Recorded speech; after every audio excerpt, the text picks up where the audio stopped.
রাগ উঠেছিল অনেক ছোটমার কর্মকাণ্ডে। উনি এমনটা কেন করলেন? সরি নুহা। আহা, ইটস ওকে। উনি গুরুজন, হয়তো তুমি আমাকে এইভাবে হঠাৎ করে বিয়ে করে নিয়ে এসেছো, তাই তো এমনটা করেছেন। উনি মনে কষ্ট পেয়েছেন খুব। ধীরে ধীরে মানিয়ে নেবেন। তুমি ওনার সাথে কথা বলে মাফ চেয়ে নিও, দেখবেন উনি ঠিকই মেনে নিয়েছেন। হুম, আচ্ছা, আমি ওনার সাথে কথা বলে নিব। আফিফ আবারও নুহাকে জড়িয়ে ধরে, জড়িয়ে রেখেই বলে, তোমার জন্য এতগুলো শাড়ি আনালাম, তুমি তবুও থ্রি পিস কেন পরলে? আসলে সামলাতে পারি না, আর পড়তেও। কেন? আমাকে বললেই তো হতো, কালকের মতো আদর করে করে পরিয়ে দিতাম। না, দরকার নেই। না না, আছে, দরকার। যাও শাড়ি পরে আসো। পারি না তো, উফ। তুমি কাবার থেকে একটা বের করে নাও, আমি পরিয়ে দিচ্ছি। আর না হয় আমি খুব রাগ করব। আচ্ছা যাচ্ছি, রাগ করতে হবে না। ঢং। যা মনে করো। শাড়িতে তোমাকে দারুণ লাগে, কারণ থাক, আর না বললাম, পরে তুমি লজ্জা পাবে। নুহার আগে একটা লুক দিয়ে একটা শাড়ি বের করে নিয়ে ওয়াশরুমে চলে গেল। শাড়ি ছাড়া বাকিগুলো পরে নিয়ে বের হলো। আফিফ এগিয়ে এলো শাড়িটা পরাতে। আজও দুষ্টুমি শুরু করে দিল শাড়ি পরানোর ছলে। আফিফ আঁচল টেনে দেওয়ার সময় দেখে নুহার গলায় আর ঘাড়ের দাগগুলো। এই দাগগুলো কিসের? নুহার লজ্জায় মাথা নিচু করে উত্তর দেয়, তোমার ভালোবাসা। কি বলছো? আমি এরকম বাজেভাবে? হ্যাঁ। সো সরি, কি করেছি নিজেও জানি না। সরি বউ, তোমার ব্যথা হচ্ছে তাই না?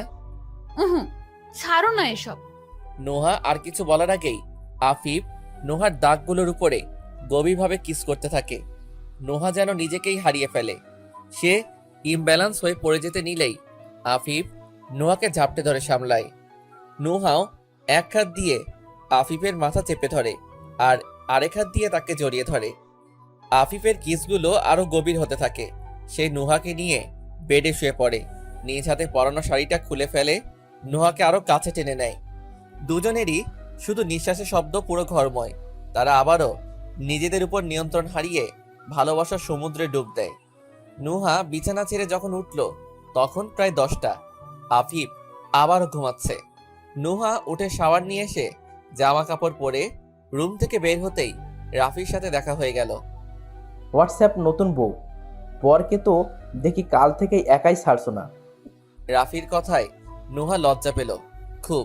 তারপর বলল, আমি না, উল্টা তোমার ভাই আমাকে ছাড়ছে না।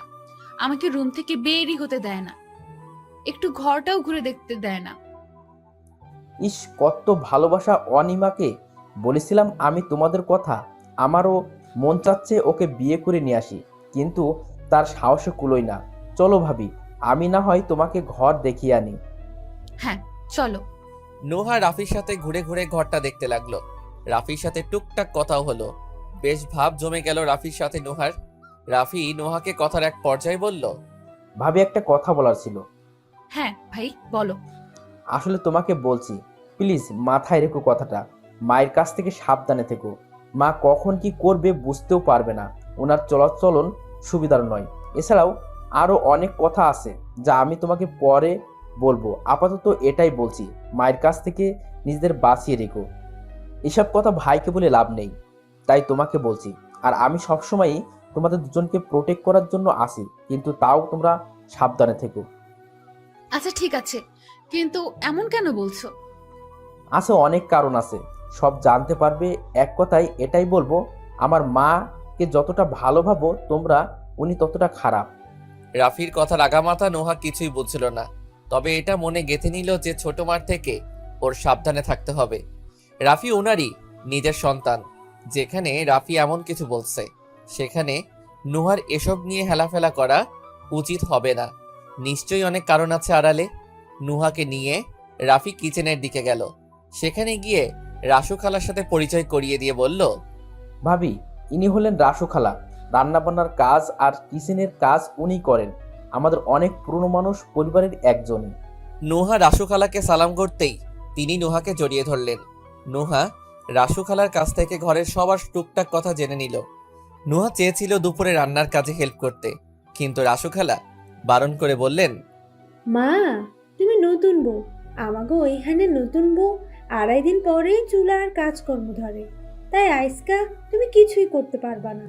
জি খালামণি, যেমন আপনি বলেন। নাহিদা রাসু খালাকে কি যেন বলতে এসেছিল কিচেনে, কিন্তু নুহাকে দেখে থমকে গেলেন। নাহিদার চোখে মুখে রাগ আর বিরক্তি স্পষ্ট বোঝা যাচ্ছিল। নুহার চোখ তা এড়ায়নি। নাহিদা আর কিছু না বলেই চলে গেলেন। নুহা তা বুঝতে পারল। তখনই আফিফ নুহাকে ডাক দিল, আর নুহা তড়িঘড়ি করে আফিফের কাছে আসলো। আসার আগে রাসু খালাকে বলল 2 কাপ চা দিতে রুমে। নুহা রুমে এসে দেখে আফিফ রেডি হচ্ছে। নুহা আফিফকে বলল, কোথায় যাচ্ছ? হ্যাঁ, একটা কাজ আছে। আচ্ছা, ফিরবে কখন? ঠিক নেই, তবে তাড়াতাড়ি ফিরবো। আচ্ছা, সাবধানে যেও। আফিফ নুহার কপাল একটা চুমু দিয়ে বের হয়ে গেল রুম থেকে। আফিফের পেছন পেছন নুহাও নিচে নেমে এলো। আফিফ তার কাজে চলে গেল। কিছুক্ষণ পর রাসু খালা নুহাকে 2 কাপ চা দিয়ে গেল। নুহা ভেবেছিল আফিফ আর সে বসে খাবে, কিন্তু আফিফ তো চলে গেল। নুহা কিছু একটা ভেবে সেই 2 কাপ চা হাতে নিয়ে নাহিদার ঘরের দিকে হাঁটা দিল। নাহিদা তখন কি একটা ফাইল নিয়ে ঘাটাঘাটি করছিল। হঠাৎ দরজায় নক করতেই সে চমকে ওঠে। তার হাতের ফাইলটা পড়ে যায়। নাহিদা দরজায় দেখে নোহা দাঁড়িয়ে আছে। সে এক প্রকার চিল্লিয়ে বলে, এই মেয়ে কেন এসেছিস? এখানে দিলি তো কাজ বাড়িয়ে। সরি ছোট মা, আসলে আমি চা নিয়ে এসেছিলাম। চাটা রেখে এখান থেকে দূর হ। নোহা কাপা কাপা হাতে চায়ের কাপটা সাইড টেবিলে রেখে চলে গেল। নাহিদার আচরণে নোহা ভীষণ আঘাত পেয়েছে। সে কোনো মতে নিজের চাটা শেষ করে নিজের রুমে এসে বেলকনিতে গিয়ে বসে পড়ল। নোহার অনেক কান্না পাচ্ছে, সেই সাথে মামুনির কথাও খুব মনে পড়ছে। নোহা সবসময় তার মামুনিকে নিয়ে একসাথে বসে চা খেত। এছাড়া আরো অনেক কিছু। নোহার কাছে উনি তার মায়ের চেয়েও বেশি। নোহা ভেবেছিল হয়তো সব মায়েরাই এমন, কিন্তু নাহিদার আচরণে সে কষ্ট পেয়েছে। কিন্তু পরক্ষণেই রাফির কথা মনে পড়ে গেল। সে নাহিদাকে নিয়ে যা যা বলেছিল সব মনে ঘুরপাক খাচ্ছিল নোহার। আফিফের ঘরে ফিরতে প্রায় সন্ধ্যা গড়িয়ে এলো। বাসায় ঢুকেই তার মনে পড়ল নাহিদার সাথে কথা বলা দরকার। সে নাহিদার রুমের দিকে যেতেই দেখলো নাহিদা খাটে আতশোয়া হয়ে বসে আছে। সে দরজায় নক করলো। নাহিদা মাথা তুলে দেখে আবারও আগের মতো শুয়ে পড়ল। আফিফ নাহিদার পাশে যে বসে বলল, ছোট মা, আই এম সরি। কিসের জন্য? এই যে তোমাকে না জানিয়ে এত কিছু করে ফেললাম তাই। এতে সরি বলার কি আছে? তুমি এখন যথেষ্ট অ্যাডাল্ট, এমনটা করতেই পারো। আমি এসব নিয়ে কিছু বলার কে? সরি আমার সব বিহেভিয়ারের জন্য, প্লিজ মাফ করে দাও। একটা প্রবলেমের জন্যই আমি নুহাকে এভাবে বিয়ে করে নিয়ে এসেছি। সবকিছু এত তাড়াহুড়ো করে হলো যে তোমাদের কাউকে কিছু জানানোর সুযোগ পাইনি। এর জন্য তুমি আমাকে যা শাস্তি দেবে আমি মেনে নিব। প্লিজ তাও রাগ করে থেকো না। জানিস, আমি রাফির চেয়েও বেশি তোকে ভালোবাসি। তাও তুই এমনটা করলি, আমার সাথে বাজে ব্যবহার করলি। এইসবে আমি অনেক কষ্ট পেয়েছি। যাই হোক, আমি এসব ভুলে যেতে চাই। এখন যখন বিয়ে করেই ফেললি, আর কিছু কি বলবো। সুখে থাক, দোয়া করি। জি ছোট মা, সবসময় দোয়াই রাখবে। আসি তাহলে। যা। আফিফ চলে গেল। নাহিদা যেন হাঁপ ছেড়ে বাঁচল। আফিফের সামনে এই ভালো সাদার অভিনয় করতে করতে সে বিরক্ত। তবুও যে করতে হবে, উপায় নেই। সব হাসিল করার জন্য করতেই হবে। আফিফ এক ঝামেলা, এখন তার বউ হলো আরেক ঝামেলা। কিন্তু এই ঝামেলাকে ব্যবহার করেই নাহিদা নিজের কাজ করবে। তাহলে সাপও মরবে আর লাঠিও ভাঙবে না। আফিফ সিঁড়ি দিয়ে ওঠার সময় রাসু খালা তাকে এসে বলে, বাবা, বৌমনির শরীর হয়তো খারাপ, দুপুরে খাওয়ানো খাইতে নামে নাই। রুমে দিয়ে আসছিলাম, কিন্তু তাও খাইলো না। সেই তখন থেকে ঘুমাইয়াই আছে। কি বলেন খালা? আচ্ছা আমি দেখছি। আপনি পারলে কিছু খাবার পাঠিয়ে দিন। আফিফ রুমে ঢুকেই দেখলো পুরো রুম অন্ধকার। আফিফ লাইট জ্বালালো। নুহা এখনো ঘুমিয়ে আছে চাদর মুড়িয়ে। আফিফ গিয়ে নুহার পাশে বসলো। নুহা অনেকক্ষণ কান্না করেছিল ঘুমানোর আগে, তাই তার চোখ মুখ কেমন যেন ফ্যাকাশে হয়ে আছে। আফিফ আস্তে আস্তে নুহাকে ডাকতেই নুহার ঘুমটা ভেঙে গেল। আফিফকে দেখে নুহা উঠে বসতেই আফিফ বলল, তুমি দুপুরেও কিছু খাওনি কেন? খাওয়া দাওয়া বাদ দিয়ে এভাবে পড়ে পড়ে ঘুমাচ্ছ কেন? আর চোখ মুখ এমন হয়ে আছে কেন? আফিফের উত্তরে নুহা কি বলবে সে বুঝতে পারছে না। তখন নাহিদার আচরণে নুহা অনেক কষ্ট পেয়েছিল। সেই সাথে মামুনির কথাও মনে পড়েছিল। তাই নুহার মানসিকতা মোটেও ভালো ছিল না। নুহার একটা বাজে অভ্যাস হচ্ছে, সে যখন কষ্ট পায় তখন স্লিপিং পিলস খেয়ে ঘুমিয়ে থাকে। কি হলো, কিছু বলছো না কেন? শরীর খারাপ নাকি? না না, আসলে মামুনিকে খুব মিস করছিলাম, তাই মন খারাপ ছিল। আমার মন খারাপ থাকলে কিছু খেতে মন চায় না। আর তুমিও ছিলে না, একা একা বসে খাওয়া যায় নাকি বলো? ও আচ্ছা, সরি, আসলে খুব দরকারি কাজ ছিল তাই দেরি হয়ে গেল। আর আমিও কিছুই খাইনি। চলো একসাথে খেয়ে নিব। আমি ফ্রেশ হয়ে আসছি, কেমন? আচ্ছা। আফিফ ওয়াশরুমে চলে গেল। নুহা বসে আছে। তখনই কানে মাগরিবের আজান ভেসে এলো। নুহা গভীর ঘুমে ছিল, তাই সে জোহর ও আসরের নামাজ আদায় করতে পারিনি। আফিফ ওয়াশরুম থেকে বের হতেই নুহা গিয়ে অজু করে এসে নামাজে দাঁড়ালো। আফিফ বরাবরই তা দেখে অবাক আর মুগ্ধ। নুহা নামাজ পড়ছে আর আফিফ তাকিয়ে তাকিয়ে দেখছে। মেয়েদের সবচেয়ে বেশি সুন্দর দেখায় নামাজ পড়ার মুহূর্তগুলোতেই। সেই সময় সার্ভেন্ট খাবার দিয়ে গেল। আফিফ অপেক্ষা করছে কখন নুহার নামাজ পড়া শেষ হবে। নুহা নামাজ পড়া শেষ করে উঠে দাঁড়াতে দাঁড়াতে বলল, এভাবে হা করে আমার দিকে তাকিয়ে না থেকে তুমিও আমার সাথে নামাজ পড়লেই পারো। নুহার কথায় আফিফের ঘোর কাটে। কাল থেকে কিন্তু তুমিও নামাজ পড়বে আমার সাথে, বুঝলে? ফজর থেকে এশার সব ওয়াক্তেরটা পড়বে। আচ্ছা দেখি। এই দেখি মানে কি? হ্যাঁ, আমি পড়তে বসি মানে পড়তেই হবে তোমাকে। একটু তো আল্লাহর পথে আসো। আচ্ছা আচ্ছা পড়বো, এবার আসো খেতে বসো। নুহা গিয়ে আফিফের পাশে বসলো। দুজনেই খেয়ে নিচ্ছিল। হঠাৎ নুহা বলল, শোনো, একটা কথা বলার ছিল। হ্যাঁ বলো। আসলে পাশে যে চেঞ্জিং রুমটা আছে, আমি চাই সেটাতে ইবাদতখানায় পরিণত করতে। মানে নামাজ কালামের জন্য আলাদা রুম আর কি। হ্যাঁ বুঝলাম, কিন্তু ওই কাবার্ডগুলো কোথায় রাখবো? আর চেঞ্জ? আরে, এই কাউচটা বের করে দিলে রুমে প্রচুর জায়গা হবে। এইখানেই কাবারটা এঁটে যাবে। আর চেঞ্জটা না হয় রুমে, না হয় ওয়াশরুমে করে নিলেই পারি আমরা। আর আমি জানি না, আমার ইবাদতখানা চাই। প্লিজ, কি করতে পারো দেখো তুমি। আচ্ছা আচ্ছা বউ, তুমি টেনশন নিও না। আমি কালকের মধ্যেই তোমাকে ইবাদতখানা রেডি করে দেব আর সব ঠিকঠাক করে দেব। এবার নাও, খেয়ে নাও। বলে আফিফ নুহার মুখে খাবার তুলে দিল। নুহাও খেয়ে নিল। আফিফের এভাবে খাইয়ে দেওয়ায় নুহার তার মামুনির কথা মনে পড়ে গেল। সে মাথা নিচু করে খেতে লাগলো। আফিফ বুঝতে পারলো নুহার মন খারাপ হয়ে গিয়েছে। সে বলল, মামুনিকে বেশি মিস করছো বুঝি? হুম। আচ্ছা, খাওয়াটা শেষ করে বোরকা পরে রেডি হয়ে নাও, মামুনিকে দেখতে যাব। নুহা মাথা তুলে জল মিশ্রিত চোখ নিয়ে একটি হাসি দিয়ে বলল, সত্যি? সত্যি। এবার খেয়ে নিন মিসেস আফসার। খাওয়া শেষ করে আফিফ আর নুহা রেডি হয়ে নেয়। কিন্তু আফিফের তখনই কিছু মনে পড়ে যায়। সে ব্যাগ থেকে একটি বক্স বের করে নিয়ে নুহার হাতে দেয়। নাও, এখানে যা যা আছে পড়ে নাও। নুহা বক্স খুলে দেখে একটি নাকফুল, একজোড়া হাতের চুড়ি, একটি সিম্পল পেইন্টেন, একজোড়া সিম্পল কানের দুল আর একটি সিম্পল রিং। সবই ডায়মন্ডের জিনিস। গুলো অসম্ভব সুন্দর আর দামি, তা বোঝাই যাচ্ছে। নুহা এসব হাতে নিয়ে দাঁড়িয়ে আছে দেখে আফিফ সেগুলো হাতে নিয়ে নুহাকে পরিয়ে দিতে দিতে বলল, এসব রেগুলার ইউজ করার জন্য, সব সময় পরে থাকবে। কিন্তু হারিয়ে গেলে? হারিয়ে গেলে যাবে, তোমার ইউজ করার তুমি করবে, এত চিন্তা করতে হবে না, ব্যাস। ওকে। আফিফ নুহাকে সব গয়না পরিয়ে দেওয়ার পর নুহার সৌন্দর্য যেন আরো বেড়ে গেল। নুহাকে এখন সম্পূর্ণ বউয়ের মতো লাগছে। আফিফ নুহার কপালে একটা চুমু এঁকে দিল। নুহা তারপর ঠিকঠাক হয়ে রেডি হয়ে নিল, নিকাপও বেঁধে নিল। এরপর তারা বেরিয়ে গেল। আফিফ আর নুহা দুজনেই মহুয়াপল্লীর উদ্দেশ্যে রওনা দিল। পৌঁছে গাড়ি থেকে নেমে নুহা সোজা দৌড়ে কুটির ভেতরে গেল। কুটির ভেতরে গিয়ে দেখলো শবনম বেগম বসে আছেন আর সুপারি কাটছেন। কেমন যেন এলোমেলো হয়ে আছেন তিনি।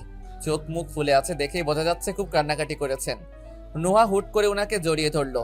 শবনম বেগম প্রথমে কিছুটা অবাক হলেও শক্ত করে নুহাকে জড়িয়ে ধরে কেঁদে দিলেন। দুজনেই কাঁদছে। আফিফ রুমে ঢুকে তাদের এই অবস্থা দেখে বলল, আরে আমি কি কান্নাকাটি করার জন্য এনেছি নাকি তোমাকে? দেখি ছাড়ো মামনিকে। নুহা শবনম বেগমকে ছেড়ে দিয়ে নিজেকে সামলে নিল। আফিফ শবনম বেগমকে সালাম করে সোফায় বসে পড়ল। নুহাও নিজের বোরকা আর নিকাব খুলে বসে পড়ল।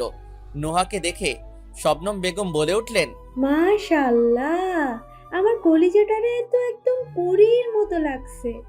আয় মা, বুকে আয়। নুহা গিয়ে শবনম বেগমের বুকে হেলান দিয়ে বসলো। এরপর তারা অনেকক্ষণ কথা বলল। তিনজনে মিলে হাসাহাসি করছিল। নুহাকে দেখতে কুটির বাকি মেয়েগুলো ও আসলো। ময়না নুহাকে দেখে যেন তেলে বেগুনে জ্বলে উঠলো।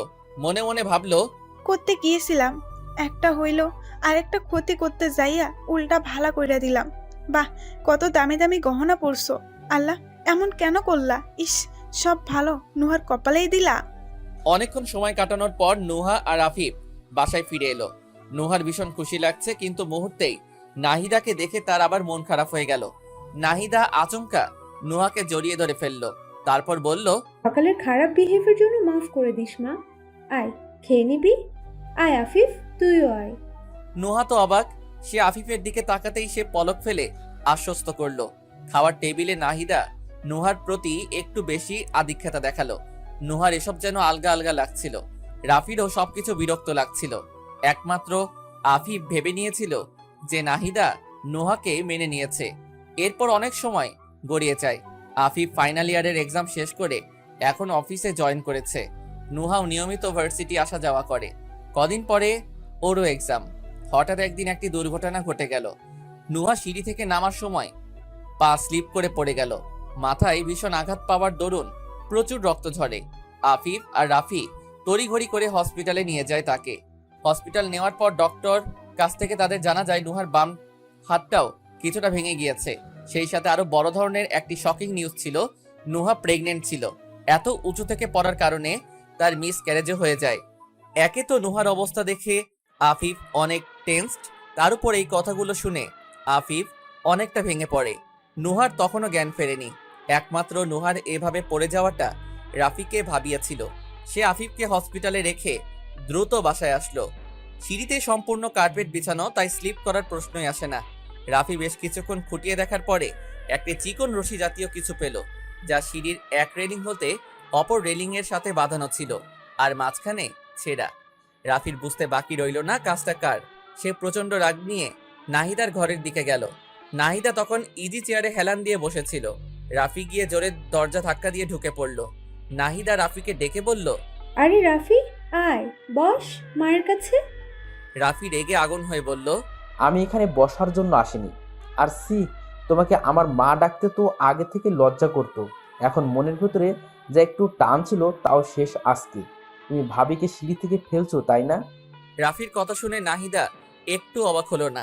একটা বাঁকা হাসি দিয়ে বলল, আমি কি জানতাম নাকি যে ওই মেয়েটা পড়বে? গর্ত করেছিলাম একজনের জন্য, পড়লো আরেকজন। যাক, তাও ভালো হয়েছে। মানে কি এসবের? তুমি নিশ্চয়ই আবার ভাইকে মেরে ফেলতে চাইছিলে। যা, তুই আমার সন্তান যে তার প্রমাণ পেলাম। একদম ঠিক ধরেছিস। আফিফের জন্যই এত আয়োজন করেছিলাম আর পা দিল ওই মেয়েটা। তুমি এতটা নিচু? আমি আজই ভাইয়াকে সব খুলে বলবো, আগের ঘটনাগুলো। তারপর দেখবো তুমি কি করো। বলবি, ঠিক আছে, বলে দিস। কিন্তু আফিফ সবচেয়ে বেশি বিশ্বাস করে আমার উপর। আমার মনে হয় না ও তোর কথা মানবে। তা চেষ্টা করে দেখতে পারিস। এইটুকু বলে নাহিদা তাচ্ছিল্যের হাসি হাসলো, যা দেখে রাফির রাগ আরো বেড়ে গেল। সে হনহন করে বেরিয়ে গেল রুম থেকে। নুহার জ্ঞান ফিরল প্রায় একদিন পরে। এইটুকু সময়ে আফিফ নুহার পাশ থেকে একদমই নড়েনি। ওষুধপত্র আনার জন্য রাফি বাহিরে যেত। আফিফ নুহার কেবিনে বসে থাকতো নুহার পাশে। একদিন পরে জ্ঞান ফিরলেও নুহা তখনও সুস্থ হয়নি। প্রায় 5 দিন পরে নুহাকে রিলিজ করা হয়। এই 5 দিনে আফিফ আর রাফি মিলে যথেষ্ট সেবা যত্ন করেছে নুহার প্রেগনেন্সির বিষয়টি জানতো না, তাই পরে মিসক্যারেজের বিষয়টাও তাকে আর জানানো হয়নি। নুহাকে 1 সপ্তাহ পর ডিসচার্জ দেওয়া হয়। ঘরে আসার পর থেকে যেন নাহিদার আদিক্ষেতা আরও বেড়ে গিয়েছে। নুহার প্রতি সবকিছুতেই এক্সট্রা কেয়ার নিচ্ছে। নুহার ওনার আচরণে কেমন যেন অস্বস্তি হচ্ছে। আর আফিফের মনে হচ্ছে যে সত্যি নাহিদা নুহাকে মেনে নিয়েছে। কিন্তু এই সবই ছিল নাহিদার চালাকি, আফিফের মন ভোলানোর কারসাজি। আর তাতে সে যথেষ্ট সফল হয়েছে। আর রাফি সুযোগ খুঁজছে কখন আফিফকে সত্যিটা বলা যায়। বেলকুনিতে বসে আছে নুহা। শরতের শুভ্র আকাশ দেখছে মনোযোগ দিয়ে। একটু পরেই আফিফ এলো স্যুপ নিয়ে। আসে নুহার পাশে বসে স্যুপটা টেবিলে রাখে। নুহা স্যুপ দেখে নাক সিটকাতে শুরু করে। আমার মোটেও স্যুপ খেতে ভালো লাগে না, তাও দিনে 2 বেলা খাওয়াও তুমি। প্লিজ এবার অফ যাও না। আচ্ছা ঠিক আছে, আজকেই লাস্ট। এরপর তোমার যা যা খেতে ইচ্ছে হবে তাই রান্না হবে। তোমার কি খেতে ইচ্ছে হচ্ছে বলো? আমার পান্তা খেতে ইচ্ছে হচ্ছে খুব, সাথে একটু ভর্তা আর শুকনো মরিচ। ইস, মুখে পানি এসেছে বলতে। আচ্ছা তাই হবে, আমি রাসু খালাকে বলে দেব। এখন রুমে চলো। আফিফ নুহাকে শুইয়ে দিয়ে নিচে চলে গেল। রাসু খালার সাথে কথা বলে চলে আসার সময় রাফির সাথে দেখা হতেই রাফি বলল, বড় কিছু কথা আছে। হ্যাঁ বলো, শুনছি। অ্যাকচুয়ালি ভাবের সেদিন সিঁড়ি থেকে পড়াটা কোনো অ্যাক্সিডেন্ট ছিল না, এটা একটা প্ল্যান করা ছিল। হোয়াট? তুই কিভাবে জানলি? আর এমনটা কে করেছে বল আমায়। এমনটা মা করেছে। ভাবির জায়গায় সেদিন তোকে মারার ফাঁদ পাতা হয়েছিল, কিন্তু তোর বদলে ভাবির সাথে এমন হয়েছে। আমি সব সত্যি বের করেছি, আর এমনটা মাই করছে। রাফির কথা শেষ হতে না হতেই আফিফ ঠাস করে রাফির গালে একটা চড় বসিয়ে দিল। এমনটা হওয়াতে রাফি পুরাই অবাক। এমনটা সে আশা করেনি মোটেও। এদিকে নুহা কাবার্ড থেকে টাওয়েল নিতে গেলে কিছু কাগজপত্র নিচে পড়ে যায়। সে টাওয়েলটা বেডে রেখে কাগজপত্রগুলো তুলে নেয় গোছানোর জন্য। হঠাৎ তার চোখে পড়ে এগুলো, তারই রিপোর্টস। গোছানোর এক পর্যায়ে একটা রিপোর্টে গিয়ে তার চোখ আটকে যায়। সেই রিপোর্টে তার মিসক্যারেজের কথা লেখা ছিল। নুহার পায়ের নিচ থেকে যেন মাটি সরে যায়। দু চোখ দিয়ে অনবরত পানি ঝরতে থাকে তার। একসময় সে কেঁদে উঠে রিপোর্টটা বুকে জড়িয়ে ধরে কাঁদতে কাঁদতে এক পর্যায়ে সে সেখানেই সেন্সলেস হয়ে পড়ে যায়। রাফি গালে হাত দিয়ে আফিফের দিকে বিস্ময় চোখে তাকালো। আফিফ বেশ রেগে আছে। তোর সাহস কি করে হয় রাফি ছোটমার নামে এমন একটা মিথ্যা কথা বলার? আফিফ কথাগুলো বেশ জোরেই বলেছিল। চিল্লাপাল্লা শুনে নাহিদা হল রুমে এলেন। আফিফ আবারও বলতে শুরু করলো, আমি এটা জানতাম যে তুই মাকে হেট করিস, কিন্তু এটা জানতাম না রাফি যে তুই এত জঘন্য চিন্তা ভাবনাও করিস। তাই উনাকে নিয়ে কিছু বলার আগে একবার ভেবে নিবি। আর উনি যদি আমাকে মারতেই চাইতেন তবে এতদিন এত কষ্ট করে আমাকে মানুষ করতেন না। আফিফ হনহন করে উপরে চলে গেল। রাফি সেখানেই স্তব্ধ হয়ে দাঁড়িয়ে রইল। নাহিদা রাফির সামনে এসে তাচ্ছিলের হাসি হেসে বলল। রাফি প্রচন্ড রাগে নাহিদার গলা টিপে ধরতে গিয়েও ধরল না। পাশে থাকা ফুলের টবে সজোরে লাথি মেরে নিজের রুমে চলে গেল। আফিফ রুমে ঢুকে নুহাকে মেঝেতে দেখে ভীষণ ভয় পেয়ে যায়। সে নুহাকে কোলে তুলে নিয়ে খাটে শোয়ায়। নুহার হাতে তার রিপোর্ট দেখে তার আর বুঝতে বাকি রইল না যে নুহা তার মিসক্যারেজ সম্পর্কে জেনে ফেলেছে। ও শিট! নুহা চোখ হলো। এই নুহা! নুহার মুখে পানির ছিটা দেয়। নুহার জ্ঞান ফেরে। সে আফিফকে দেখে এক ঝটকায় আফিফকে জড়িয়ে ধরে ঢুকরে কেঁদে দেয় মেয়েটা। আফিফ, আল্লাহ কেন এমন করলেন? আমার বাচ্চাটা কেন কেড়ে নিলেন? আমার বাচ্চাটার কি দোষ করেছিল আফিফ? আমার বাচ্চাটা। নুহা কাঁদতে কাঁদতে বিলাপ করতে থাকে। নুহার এমন অবস্থা দেখে আফিফের চোখেও পানি। সে নুহাকে শক্ত করে আঁকড়ে আছে। নুহা তার বুকে মুখ গুজে অনবরত কাঁদছে। নুহা আর আফিফের সন্তানটা পৃথিবীর মুখ দেখার আগেই আল্লাহ তাকে কেড়ে নিল। নুহা শারীরিকভাবে এমনি দুর্বল ছিল, এখন মানসিকভাবেও বিপর্যস্ত হয়ে পড়ল। এভাবে কাঁদতে কাঁদতে নুহা আরেক দফা জ্ঞান হারালো। এরপর আরও কিছুদিন কেটে গেল। আফিফ আর রাফির মধ্যে দূরত্ব সৃষ্টি হয়ে গিয়েছে। নুহা এখন অনেকটা সুস্থ, কিন্তু মানসিকভাবে ভেঙে পড়েছে। মাঝে মাঝে হঠাৎ করেই কেঁদে ওঠে নুহা। এক্সামও দিতে পারেনি আফিফ। ভার্সিটির অথরিটির সাথে কথা বলে নুহার প্রমোশন করিয়ে দিয়েছে। আফিফ ভেবেছে নুহার মন মানসিকতা ঠিক করার জন্য তাকে নিয়ে কোথাও বেড়াতে যাবে। ফাইনালি তারা সাজেকে যাওয়ার প্ল্যান করলো। বলতে গেলে আফিফই সব প্ল্যান করেছে। নুহা জাস্ট আফিফের হ্যাঁয়ের সাথে হ্যাঁ মিলিয়েছে।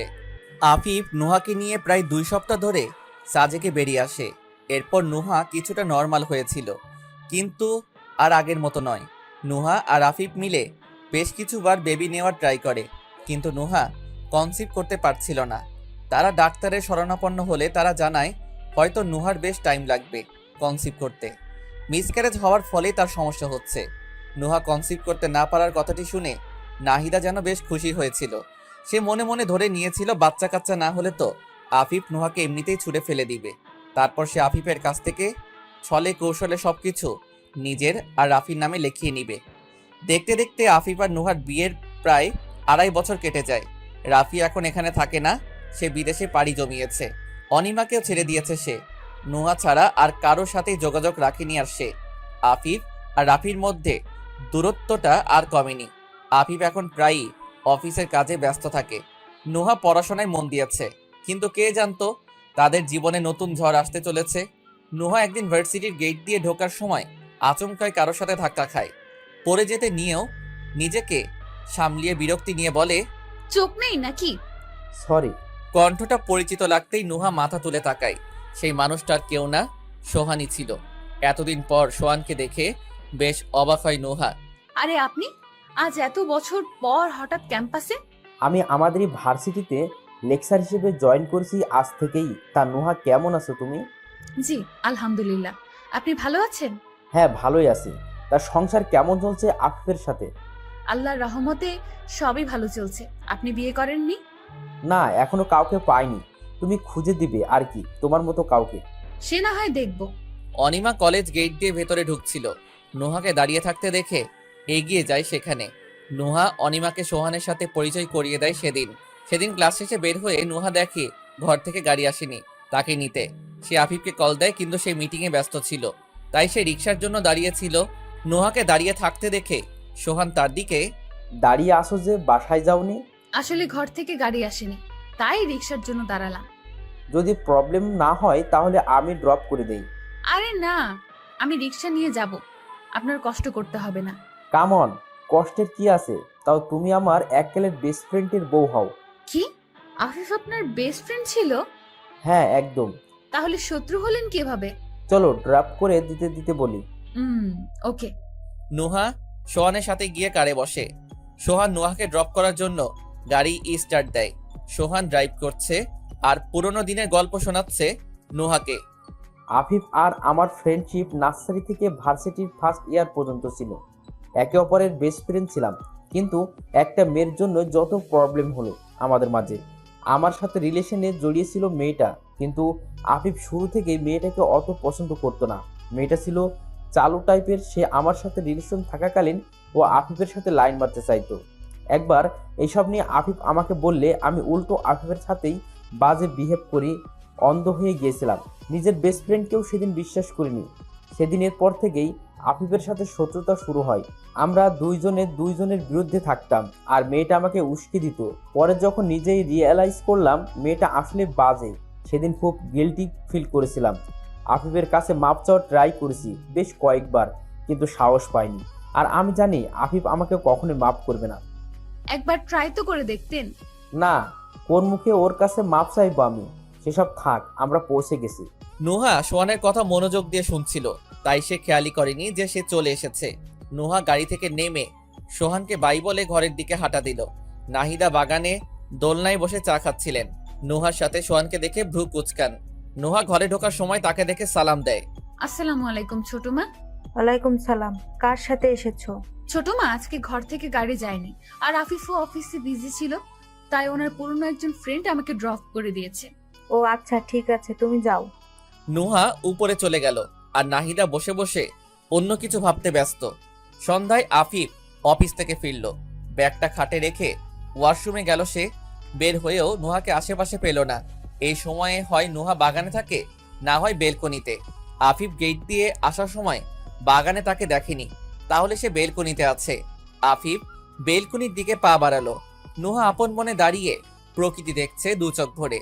পিঠময় খোলা চুলগুলো বাতাসের সাথে ক্ষণে ক্ষণে উঠছে। আফিফ গিয়ে নোহাকে পেছন থেকে জড়িয়ে ধরে চুলগুলো একপাশে এনে ঘাড়ে মুখ গুজে দিল।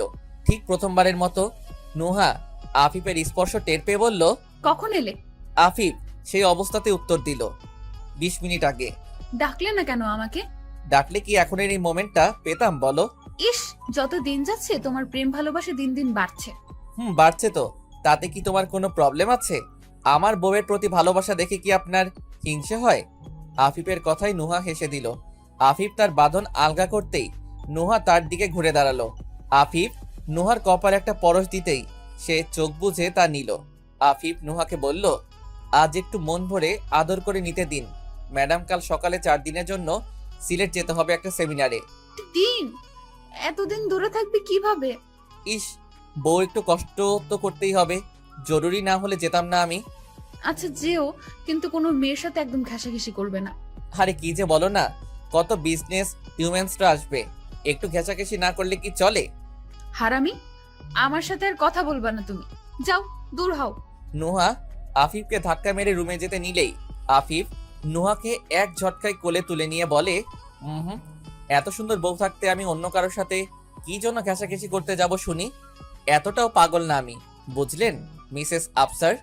খুব সকালেই আফিফ বের হয়ে গেল, আর ভার্সিটি টাইম হতেই নোহা ভার্সিটির উদ্দেশ্যে রওনা দিল। গেট দিয়ে ঢুকতেই নোহার সাথে অনিমার দেখা হয়ে গেল। সে নোহাকে বলল, চল আজকে ক্লাস না করে ঘুরতে যাই। না না, দরকার নেই। প্লিজ চল না, আজকে মা বাবা গ্রামের বাড়িতে যাচ্ছে, তাই আজকেই সুযোগ পেলাম। কতদিন ঘুরে বেড়াই না আমরা।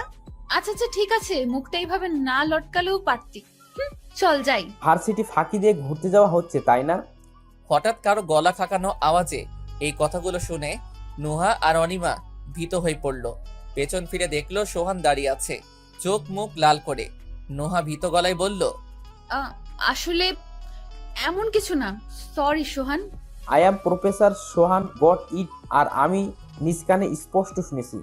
সোহান এক প্রকার চিল্লিয়ে এসব বলাতে নোহা আর অনিমা রীতিমতো কাঁপতে লাগলো। তাদের অবস্থা দেখে সোহান ফিক করে হেসে দিল উচ্চস্বরে। নোহা আর অনিমা আশ্চর্য হয়ে তার দিকে তাকিয়ে আছে। হাসতে হাসতে সোহান বলল, ও মাই গড, তোমরা কতটা ভীতু। আরে আমি তো মজা করছিলাম। অনিমা বিরক্তির স্বরে বলে উঠল, কিসের মজা এসব? আমার তো কাঁপুনি ছুটে গেল। এত সিরিয়াস লুক দিয়ে আবার বলে নাকি মজা করছে, যত সব। আরে আরে রাগ করছো কেন? জাস্ট চিল।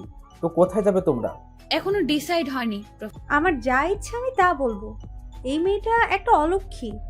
আর তুমি কে গো বাপু? তোমায় তো আমাদের আত্মীয় মনে হয় না। আমি ওদের ভার্সিটির প্রফেসর। ছি ছি ছি, পড়ালেখা করতে গিয়ে দেখি নাগর জুটিয়েছে। এসব ফষ্টি নষ্টি করতে যাস ভার্সিটিতে, তাই না? এবার সোহান বেশ চেঁচিয়ে বলল, আন্টি প্লিজ, সহ্যের সীমা ছাড়িয়ে যাবেন না। আর কে আসেন এই ফালতু মহিলাটিকে নিয়ে যান এখান থেকে। না, আমি চুপ থাকবো না। বাহিরে একটা ছেলে যেচে এসে আমার সাথে গলাটা খাকাবে, তা হয় না। এর বিহিত আমি করবই। এই সবাই দেখ, একটা নির্লজ্জ আর অলক্ষী মেয়ে। পুরো বাড়ির মানুষেরা সবাই কানাঘুষা করছে এই বিষয়ে। নুহা আফিফকে কল করে অনিমার বিষয়টা জানিয়ে আসার সময় বেশ চিল্লাপাল্লা শুনতে পেল। সে ঘরে ঢুকতেই দেখে সোহান বেশ চিল্লিয়ে চিল্লিয়ে বলছে, আন্টি অনেক হয়েছে। আপনি জানেন কিছু ওর আর আমার সম্বন্ধে? আমি অনিমার বাগদত্তা হই, তাই আমি আমার হবু বইয়ের জন্য স্ট্যান্ড নিতেই পারি। এতে আপনার কোনো সমস্যা থাকলে আমার কিছু করার নেই। আর হ্যাঁ, আমি আজকেই অনিমাকে তুলে নিয়ে যাব।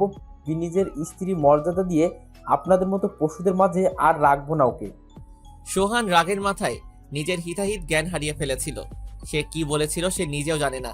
সোহান এক হাত দিয়ে অনিমাকে জড়িয়ে ধরে আছে। নুহা বুঝতে পারল সোহান সব রাগের মাথায় বলেছে, কিন্তু ও যা বলেছে তার ধারণাও নেই ওর।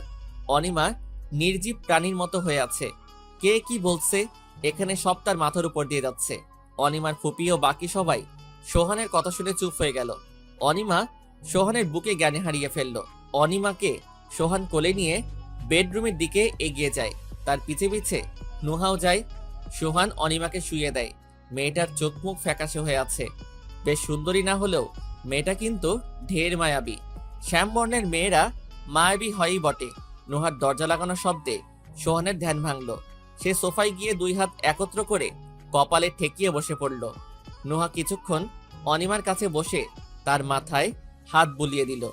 এক হাতে ফোন নিয়ে সে রাফিকে কল করার ট্রাই করলো, কিন্তু ফোনটা রিসিভ হয়নি। নুহা ভালোভাবে জানে রাফি অনিমাকে খুব ভালোবাসে, আর অনিমাও রাফিকে। যদিও তাদের মধ্যে যোগাযোগ নেই, তবে রাফির জেদের কারণেই এমনটা হয়েছে, আর তার কোনো কারণই নেই। নুহা অনিমার কাছ থেকে উঠে সোহানের পাশে যে বসে। তার বাহুতে হাত রাখতেই সোহান মাথা তোলে, তারপর আবার নীরব হয়ে বসে থাকে। নুহাই শুরু করে, রাগের মাথায় বেশ বড় ভুল করে ফেলেছো সোহান। তুমি জানো না তুমি বাহিরে কি বলে এসেছো, আর তোমার ধারণাও নেই এর জন্য অনু কতটা লাঞ্ছিত হতে পারে। তুমি ওই মহিলার কথা কি শোনোনি নুহা? কেমন আজে বাজে বকছিল উনি। মেয়েটা তার বাবা মা হারিয়ে শোকে কাতর, তার উপর এইসব। আমি যদি স্ট্যান্ড না নিতাম তবে হয়তো ওকে আরও কিছু শুনতে হতো, যা আমি চাইনি। ওকে বলা কথাগুলো আমার নিজেরই শুনতে কষ্ট হচ্ছিল। তাহলে একবার ভাবো ওর উপর কি যাচ্ছে। তা বুঝেছি সোহান, কিন্তু তুমি যে বললে তুমি ওর বাগদত্তা, ওকে আজ তুলে নিয়ে যাবে, এসব তুমি জেদের বসে বলে বেশ বড় ভুল করে ফেলেছো। তুমি যাদেরকে চুপ করিয়েছো এসব বলে, তারা এর কারণে আরো হাজারটা কারণ পেয়ে যাবে অনুকে কথা শোনানোর। আর যদি আমি ওদেরকে কথা বলার সুযোগই না দেই তো? মানে যা বলেছি তা যদি সত্যি করে দেই? ভেবে বলছো তো এসব? আর অনুরও তো একটা মতামত আছে, যদি সে না মানে? অনিমার তো এটাও মনে হতে পারে যে তুমি তার উপর দয়া দেখাচ্ছ। সেসব আমি জানি না নুহা। অনু এসব দয়া ভাবলেও আমার কাছে এসব দায়িত্বের মধ্যে পড়ে। আমি অনুকে এসব মানুষের মাঝে ফেলে ওকে লাঞ্ছিত হতে দিতে পারবো না। ট্রাস্ট মি নুহা, আমি অনুকে খুব ভালো রাখবো। আমি আজই ওকে স্ত্রীর মর্যাদা দিয়ে ঘরে তুলে নিব। সোহান তার ফোনটা বের করে সোজা তার মাকে কল দেয়। সোহান তার মাকে সবকিছু বুঝিয়ে বলার পর তার মা নিজেই তাকে উৎসাহ দেয়। তারও আসার ইচ্ছা ছিল, কিন্তু দেশের বাইরে থাকায় তারা আসতে পারেনি। সোহানের এই সিদ্ধান্তটা তার মা বাবা দুজনেই মেনে নেয় স্বাচ্ছন্দ্যে। সোহান ফোনটা রেখে এসব নুহাকে বলল। নুহা ভেবে নিল হয়তো আল্লাহ তাআলা এটিই চান। সোহান আর তার মা বাবা যথেষ্ট ভালো তা বোঝাই যাচ্ছে। নিঃসন্দেহে অনিমা ভালো থাকবে। সোহান রুম থেকে বের হয়ে যায় দাফন কাফনের ব্যবস্থা করার জন্য। অনিমা ছাড়া তাদের আর কোনো সন্তান ছিল না। এসব কার্য করার জন্য কেউই নেই। আর সোহান নিজেও চায় এসব সামলে নিতে। প্রায় অনেকক্ষণ পর অনিমার জ্ঞান ফেরে। নোহা তার পাশেই বসা ছিল। অনিমা শোয়া থেকে উঠেই সামনের রুমে দৌড় দিল। তার পিছে পিছে নুহাও গেল। অনিমা গিয়ে তার মা বাবার লাশের সামনে ধপ করে বসে পড়ল। নোহা তার পাশে বসতেই সে এক ঝটকায় নোহাকে জড়িয়ে ধরে বিলাপ করে কাঁদতে শুরু করলো। নুহা অনিমাকে চেপে ধরে আছে, তার দু চোখেও পানি। অনিমা কাঁদতে কাঁদতে বলে, দেখলি নুহা, মা বাবা দুজনেই চলে গেল আমাকে একা ফেলে। আমি কি এতটাই খারাপ সন্তান যে আমাকে এত বড় শাস্তি দিল? নুহা, প্লিজ বল না ওদেরকে ফিরে আসতে। আই প্রমিস, আমি একদম বাধ্য মেয়ে হয়ে থাকবো। কখনো শয়তানি করব না, মায়ের সাথে ঝগড়া করব না। ওদেরকে উঠতে বল না নুহা। ও বাবা, ওঠো না। তোমার মেয়েটা একা ভার্সিটি কিভাবে যাবে তুমি না নিয়ে গেলে? মায়ের সাথে আমার জন্য ঝগড়া করবে কে? বাবা, সত্যি বলছি, আমি একদম ভালো মেয়ে হয়ে যাব। একটু ওঠো না।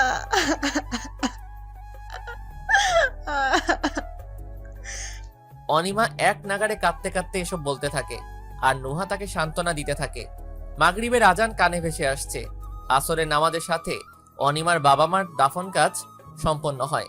সোহান দায়িত্বের সাথে সবকিছু করে। অনিমা হাঁটুর সাথে মাথা ঠেস দিয়ে বসে আছে। নুহা জানালার পাশে দাঁড়িয়ে বাহিরে তাকিয়ে আছে। একটু পরেই সোহান এসে রুমে ঢুকতেই অনিমা উঠে তার গালে একটি সজোরে থাপ্পড় বসিয়ে দেয়। ঘটনার আকস্মিকতায় সবাই থ। নিজেকে কি মনে করেন আপনি? আপনি খুব মহান, এটা দেখাতে চান তো? আপনি খুব দয়ালু।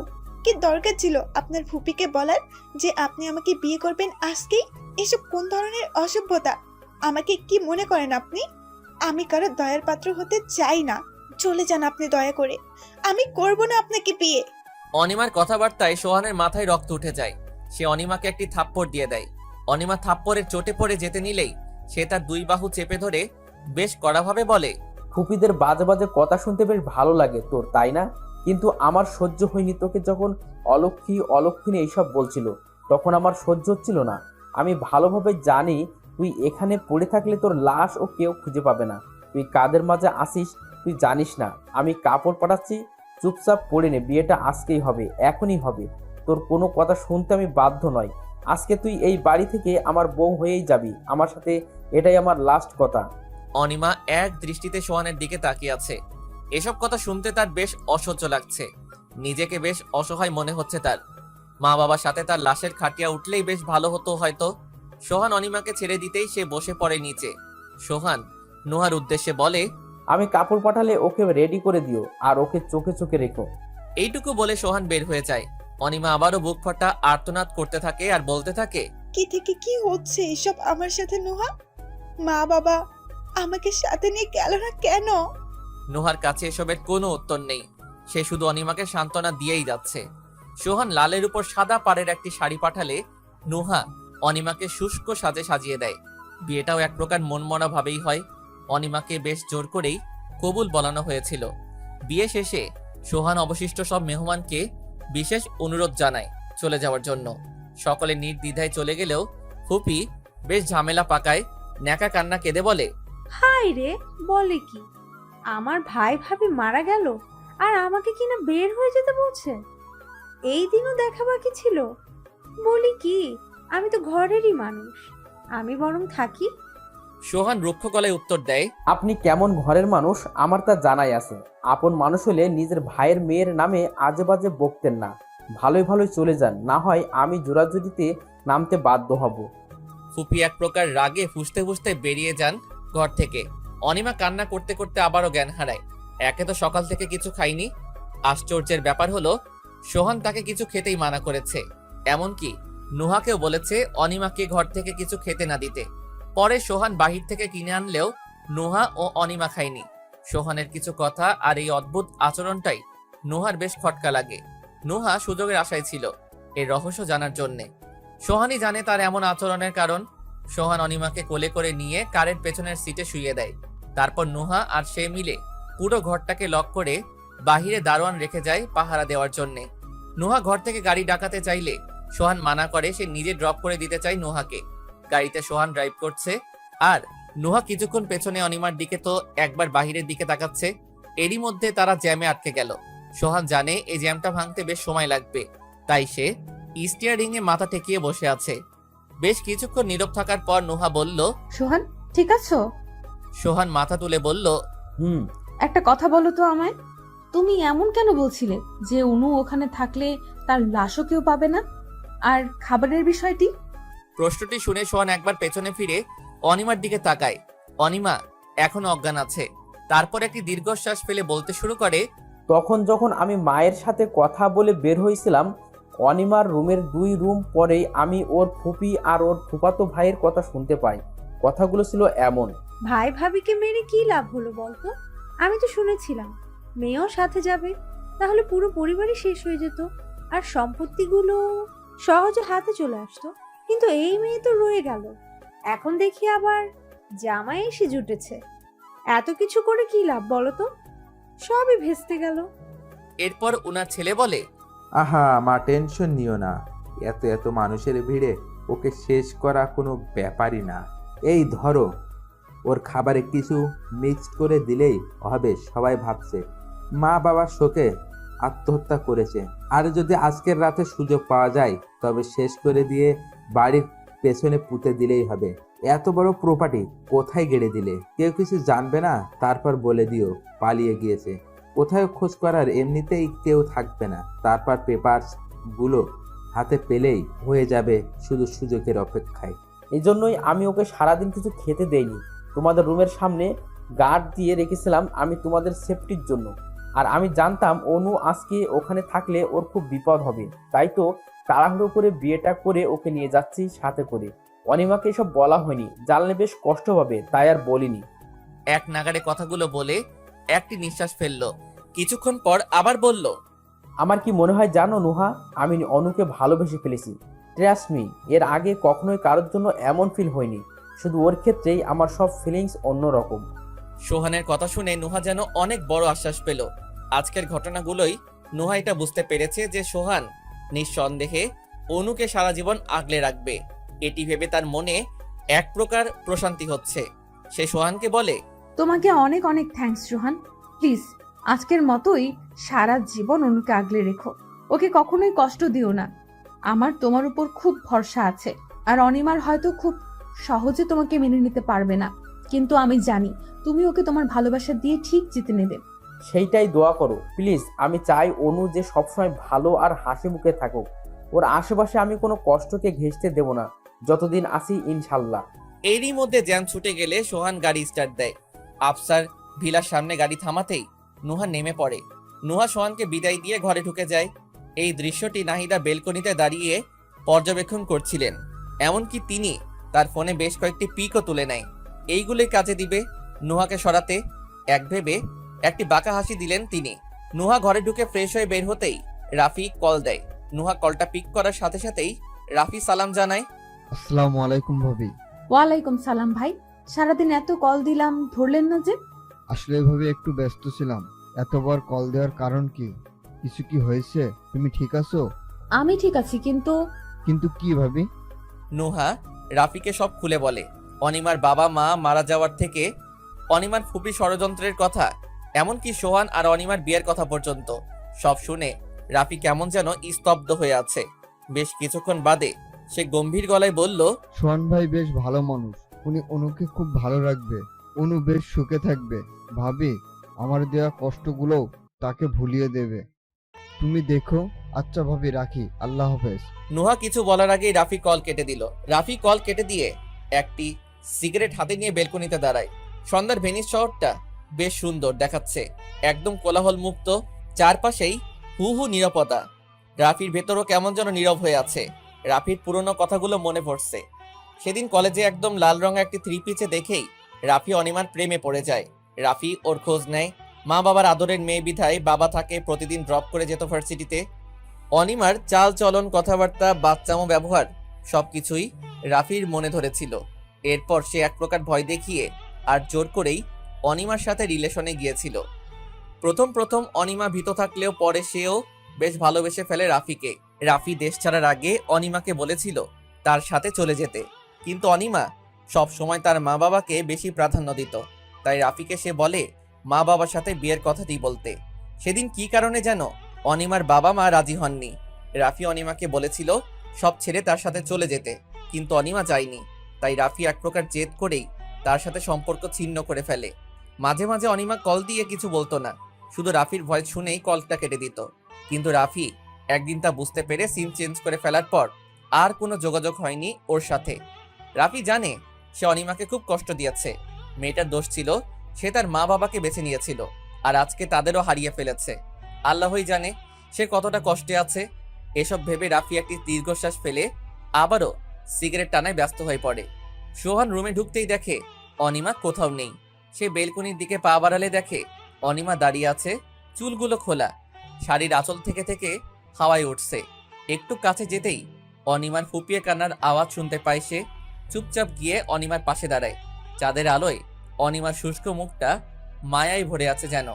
কেন বাঁচালেন আমায় ফুপির ষড়যন্ত্র থেকে? আমাকেও যেতে দিতেন মা বাবার সাথে। অনিমার কণ্ঠে এমন কথা শুনে নির্লিপ্ত ভঙ্গিতে তার দিকে তাকায় সোহান। অনিমাও তার দিকে তাকিয়ে আছে, তার চোখে পানির ধারা স্পষ্ট। সোহান বুঝে গিয়েছে গাড়িতে অনু সব শুনেছে। আমার মতো একটা অলক্ষণে মেয়ের সাথে না জড়ালেও পারতেন। কেন এত মহান হতে গেলেন বলুন তো? এমনিতেও আমার লাইফের সবাই শুধু হারিয়ে যায়। প্রথমে নিজের মা, তারপর রাফি, আর আজকে মা বাবা, ফুপি। ঠিকই বলেন, আর যদি ফুপি যদি মেরে ফেলতো তবে তাই ভালো হতো। সোহান অনিমাকে বুকে টেনে নিয়ে বলে, এই মেয়ে আর একটাও বাজে কথা শুনতে চাই না আমি। একটা কথা শুনে রাখো, আমি অত মহান নয় যতটা তুমি ভাবো। আমি তোমার জন্যই করছি সব। তোমার মধ্যেই আমার স্বার্থ জুড়িয়ে আছে, কারণ তোমাকে খুব ভালোবাসি অনু। তাই আমি চাই যাতে তুমি খুব ভালো থাকো। তোমার উপর একটা আসরও পড়তে দেব না যতদিন আসি। অনিমা সোহানের বুকে মুখ গুজে কাঁদছে।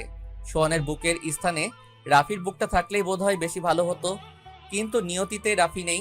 এমনকি সে কেমন আছে তা রাফি জানেও না। না কোনো খোঁজ, না কোনো খবর। তবুও অবুঝ মনটা রাফিকেই চায়। কিন্তু তাকে নিঃস্বার্থভাবে ভালোবাসার ও আগলে রাখার মানুষটারও দোষ কি? অনিমা কি পারবে না এত কিছুর বিনিময়ে সোহানকে একটু ভালোবাসতে? ভাবতে ভাবতে অনিমা সোহানের বুকে জ্ঞান হারায়। সোহান অনিমাকে খাটে শুইয়ে দিতেই তার ফোনে কল আসে। ফোনটা সে হাতে নিতেই দেখে নুহার কল। সে ফোনটা তুলে নেয়। হ্যালো সোহান, অনু কেমন আছে? এই তো আছে, এইমাত্র কাঁদতে কাঁদতে অজ্ঞান হয়ে পড়েছে। সকাল থেকে কিচ্ছু খাইনি। আচ্ছা, কিছু কথা ছিল অনুর ব্যাপারে। বলো, শুনছি। অতপর নোহা অনিমা আর রাফির ব্যাপারে সব খুলে বলে সোহানকে। সোহান নোহাকে আশ্বস্ত করে বলে, পাস্ট সবারই থাকে, নোহা আমারও ছিল, তোমারও ছিল, এমন অনুরও আছে। আমি চাই না অনু আর ওর পাস্টকে নিয়ে কষ্ট পাক। আমি ওকে এইসব থেকে খুব দূরে সরিয়ে নেব। আই প্রমিস, আর কোনো কষ্ট পেতে দেবো না ওকে। সত্যি শুনে আশ্বস্ত হলাম। দোয়া করি যেন তোমরা ভালো থাকো। এবার ঘুমিয়ে পড়ো তুমিও। রাখছি। বেশ কিছুক্ষণ নোহা আর সোহান কথা বলেছে। এদিকে আফিফ বারবার ফোনে ট্রাই করেও নোহাকে পায়নি। ইউজার বিজি শুনে তার যেন মাথায় রক্ত উঠে গিয়েছে। পরক্ষণেই ভাবলো হয়তো রাফি অথবা অনিমার সাথে কথা বলছে। আফিফ সিলেটের পাহাড়ি অঞ্চলে আছে, বিধায় নেটওয়ার্ক তেমন নেই বললেই চলে। তাই আজ সারা দিনে মাত্র 5 মিনিট কথা হয়েছে নুহার সাথে। হাঁটতে হাঁটতে আফিফের চোখ যায় একটি দোকানের দিকে। পাহাড়ি সামগ্রীর দোকান, হাতে বানানো ক্লিপ, চুড়ি, মূর্তি, শোপিস এসবই। আফিফ নুহার জন্য বেশ কিছু জিনিস কিনে নেয়। সকালে নুহা ভার্সিটির জন্য হতেই নাইদা উবার হায়ার করে নুহার পিছু নেয়। নুহা মূলত অনুকে দেখতে সোহানদের বাসাতেই যাচ্ছে। সোহান কল দিয়েছিল, অনিমা নুহাকে আসতে বলেছে। নুহা ফোনে যখন বলল, হ্যাঁ আমি আসছি, তুমি লোকেশনটা মেসেজ করে দাও। এটি নাহিদা শুনে এই জন্যই নুহার পিছু নেয়। নুহার গাড়ি সোহানদের বাসার সামনে এসে থামে। নাহিদা একটু দূরে গাড়ি থামায়। নুহা গাড়ি থেকে নেমে ঘরে ঢোকা পর্যন্ত নাহিদা ভীষণ চালাকি করে নিজের ফোনে একের পর এক পিক তুলে নিল। এরপর বাহিরেই অপেক্ষা করতে থাকে। কলিং বেলের শব্দে সোহান এসে দরজা খুলে। সোহানের পেছন পেছন অনিমাও আসে। নুহা ঘরে ঢুকতেই তাকে জড়িয়ে ধরে কেঁদে দেয় অনু। নুহা অনুকে সামনে নিয়ে সোফায় বসায়। সোহান তাদেরকে তাদের মতো ছেড়ে দিয়ে ব্রেকফাস্ট বানাতে ব্যস্ত হয়ে পড়ে। অনিমা কেঁদে কেটে একাকার হচ্ছে। নুহা তাকে সান্ত্বনা দিচ্ছে। তিনজনেই শান্তভাবে ব্রেকফাস্ট টেবিলে বসলো। নুহা আর সোহান টুকিটাকি কথাবার্তা বলছে। হঠাৎ নুহার বমি বমি ভাব হতে লাগলেই সে দৌড়ে ওয়াশরুমে গেল। বেশ কিছুক্ষণ ধরে বমি করার ফলে নুহার মাথা আর গা ঝিমঝিম করছিল। বাথরুম থেকে কোনো রকম হেলতে দুলতে বেরিয়ে পড়ে সে। ব্রেকফাস্ট টেবিলের সামনে আসতেই মাথাটা ভীষণ চক্কর দিয়ে ওঠে। তারপরে যেতে নিলেই অনু ধরে ফেলে তাকে। Nuha, are you okay? না, ভীষণ বমি পাচ্ছে আর মাথাটা ঘুরছে। সোহান একটু ভেবেই নুহাকে কোলে তুলে নিল। তারপর অনুকে বলল, আমি নুহাকে নিয়ে হসপিটালে যাচ্ছি, তুমি ঘরে থাকবে নাকি যাবে আমাদের সাথে? না, আমি বরং থাকি, আপনি জানুকে নিয়ে। ঠিক আছে, খেয়াল রেখো, নিজের দরজা ভালোভাবে অফ করে নিয়ে আসি। সোহান নুহাকে কোলে নিয়েই বাহিরে চলে আসে। এই দৃশ্য দেখে নাহিদা যেন মেঘনা চাইতেই জল পেয়ে গেল। সাথে সাথে কয়েকটি পিক তুলে নিল। সোহান নুহাকে গাড়িতে করে নিয়ে হসপিটালের দিকে ছুটল। প্রেগনেন্সি রেজাল্টের কিটের দিকে অশ্রুসিক্ত চোখে তাকিয়ে আছে দাগগুলোর উপরে। বারবার চোখ বুলাচ্ছে সে। আজ কতদিন পর তার স্বপ্ন পূরণ হতে যাচ্ছে, মা ডাক শোনার জন্য। এতদিন তৃষ্ণার্ত হয়ে আছে সে। অবশেষে সে কনসিভ করেছে। খবর শুনে সোহানও বেশ খুশি। নুহা এসে ডক্টরের সামনে বসলো। ডক্টর নুহার উদ্দেশ্যে বলল, কংগ্রাচুলেশন মিসেস আফসার, ফাইনালি আপনি কনসিভ করতে পেরেছেন। যেহেতু প্রেগনেন্সিতে অনেক কমপ্লিকেশন ছিল, সো আপনি রেগুলার চেক আপ করতে আসবেন আর কিছু টেস্ট করে যান। আজকে পরশু নাগাদ রিপোর্টটা আমি মিস্টার আফসারের কাছে পাঠিয়ে দেবো। না হয় আপনার আসার প্রয়োজন নেই। জি ডক্টর, আসি তাহলে। নুহার টেস্টগুলো করিয়ে হসপিটাল থেকে বেরিয়ে গেল। সোহান নুহাকে বলল, তো আমি মামা হচ্ছি নাকি চাচা? মামা হও, আমার তো ভাই নেই, তুমি না হয় আমার ভাই হও। হ্যাঁ, দ্যাটস গ্রেট, ইউ নো আব্বু আম্মু ও একটা মেয়ে পেয়ে বেশ খুশি হবেন। দুজনেই আইসক্রিম স্টল থেকে আইসক্রিম নিল খেতে। অনিমার জন্যও কিনে নিল। নুহা, অনুর জন্য শপিং করার ছিল, তুমি কালকেও আসতে পারবে প্লিজ? ঠিক আছে। নুহা আর সোহান দুজনেই সোহানের বাসায় গেল। নুহা রাতে ফিরল একেবারে ডিনার করে। অনিমা নুহাকেও ছাড়তে চাইছিল না, অসুস্থ বলে। তাও এক প্রকার বলে কয়ে চলে এলো। বাসায় এসেও বেশ কিছুক্ষণ অনিমা নুহার সাথে ফোনে কথা বলেছে। পৌঁছেছে কিনা, মেডিসিন খেয়েছে কিনা অনিমা একটু বাদেই সোহানের ফোন থেকে নুহাকে ফোন করে জেনে নিয়েছে। বেশ ক্লান্ত থাকায় নুহা সেদিন 10টার মধ্যেই ঘুমিয়ে পড়ে। প্রায় 11টা নাগাদ আফিফ ঘরে এসে পৌঁছায়। 4 দিনের সেমিনার সে 3 দিনের মধ্যে চলে এসেছে। নুহাকে সারপ্রাইজ দেওয়ার জন্যই এক প্রকার না বলে এসেছে আফিফ। নাহিদা তখন বেলকনিতে দাঁড়িয়েছিল। আফিফকে দেখে নিচে নেমে এলো। আফিফ ঘরে ঢোকা মাত্রই সে আফিফকে জড়িয়ে ধরে কেঁদে দিয়ে বলল, বাবা, মাত্র 3 দিন পরে দেখেও মনে হচ্ছে যেন 3 জন্ম পরে দেখছি তোকে। এতটা মিস করেছো ছোট মা? আচ্ছা দেখি বসতে দাও, খুব টায়ার্ড আমি। আর নুহা কোথায়?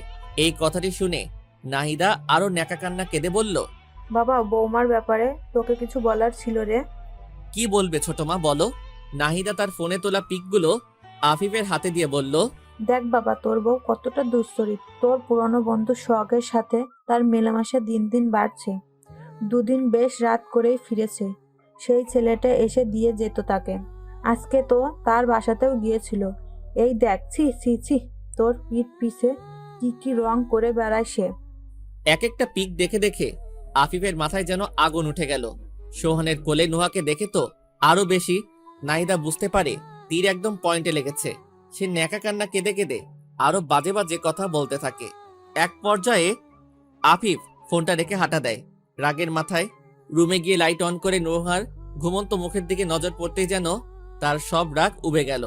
রাগগুলো পানির ফোঁটায় পরিণত হয়ে ঝরতে লাগলো। আফিফ নুহার মাথার পাশে মেঝেতেই বসে পড়ল। নুহার মুখের সামনে উপচে পড়া চুলগুলো সরিয়ে দিচ্ছিল। এমন সময় সাইড টেবিলে থাকা নুহার ফোনে একটি মেসেজ আসে, সকাল 10টায় চলে এসো টেরি শপিং মলে। মেসেজটা এসেছে সোহানের নাম্বার থেকে। তা দেখে আফিফ আর নিজেকে ঠিক রাখতে পারল না। নিঃশব্দে কাঁদতে কাঁদতে চাপা স্বরে বলল, কেন করলে তুমি এসব নুহা? আমি কি তোমাকে সুখে রাখতে পারিনি কোনো দিক দিয়ে? অপূর্ণতায় রেখেছি বলো? কেমনে পারলে তুমি আমার হাত ছাড়া অন্য কারো হাত ধরতে? নাকি তোমার পুরনো স্বভাব এখনো পাল্টায়নি। হাজার হলেও পতিতা ছিলে তো, তার রক্তে মিশে আছে, তাই না? সেখান থেকে উঠে আফিফ বেরিয়ে যায় ঘর থেকে, সোজা চলে যায় বাড়ি। নাহিদা বেলকুনি দিয়ে দেখছিল সব। সে জয়ী হয়েছে, তা ভাবতেই আনন্দ লাগছে তার। রাতে আর বাসায় ফেরেনি আফিফ। বাহির থেকে বেরিয়ে কারেই ঘুমিয়ে পড়ে।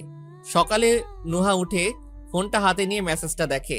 ফ্রেশ হয়ে তাড়াতাড়ি করে শপিং মলে চলে যায়। পৌঁছাতে একটু দেরি হয়ে যায়। এদিকে আফিফের ঘুম ভাঙার পর কালকের কথা মনে পড়তেই সে শপিং মলের দিকে গাড়ি ঘোরায়। নুহারা শপিং মলে ঢুকে সর্বপ্রথম অনুর জন্য ফোন কিনলো, তারপর গেল অন্যান্য দোকানে।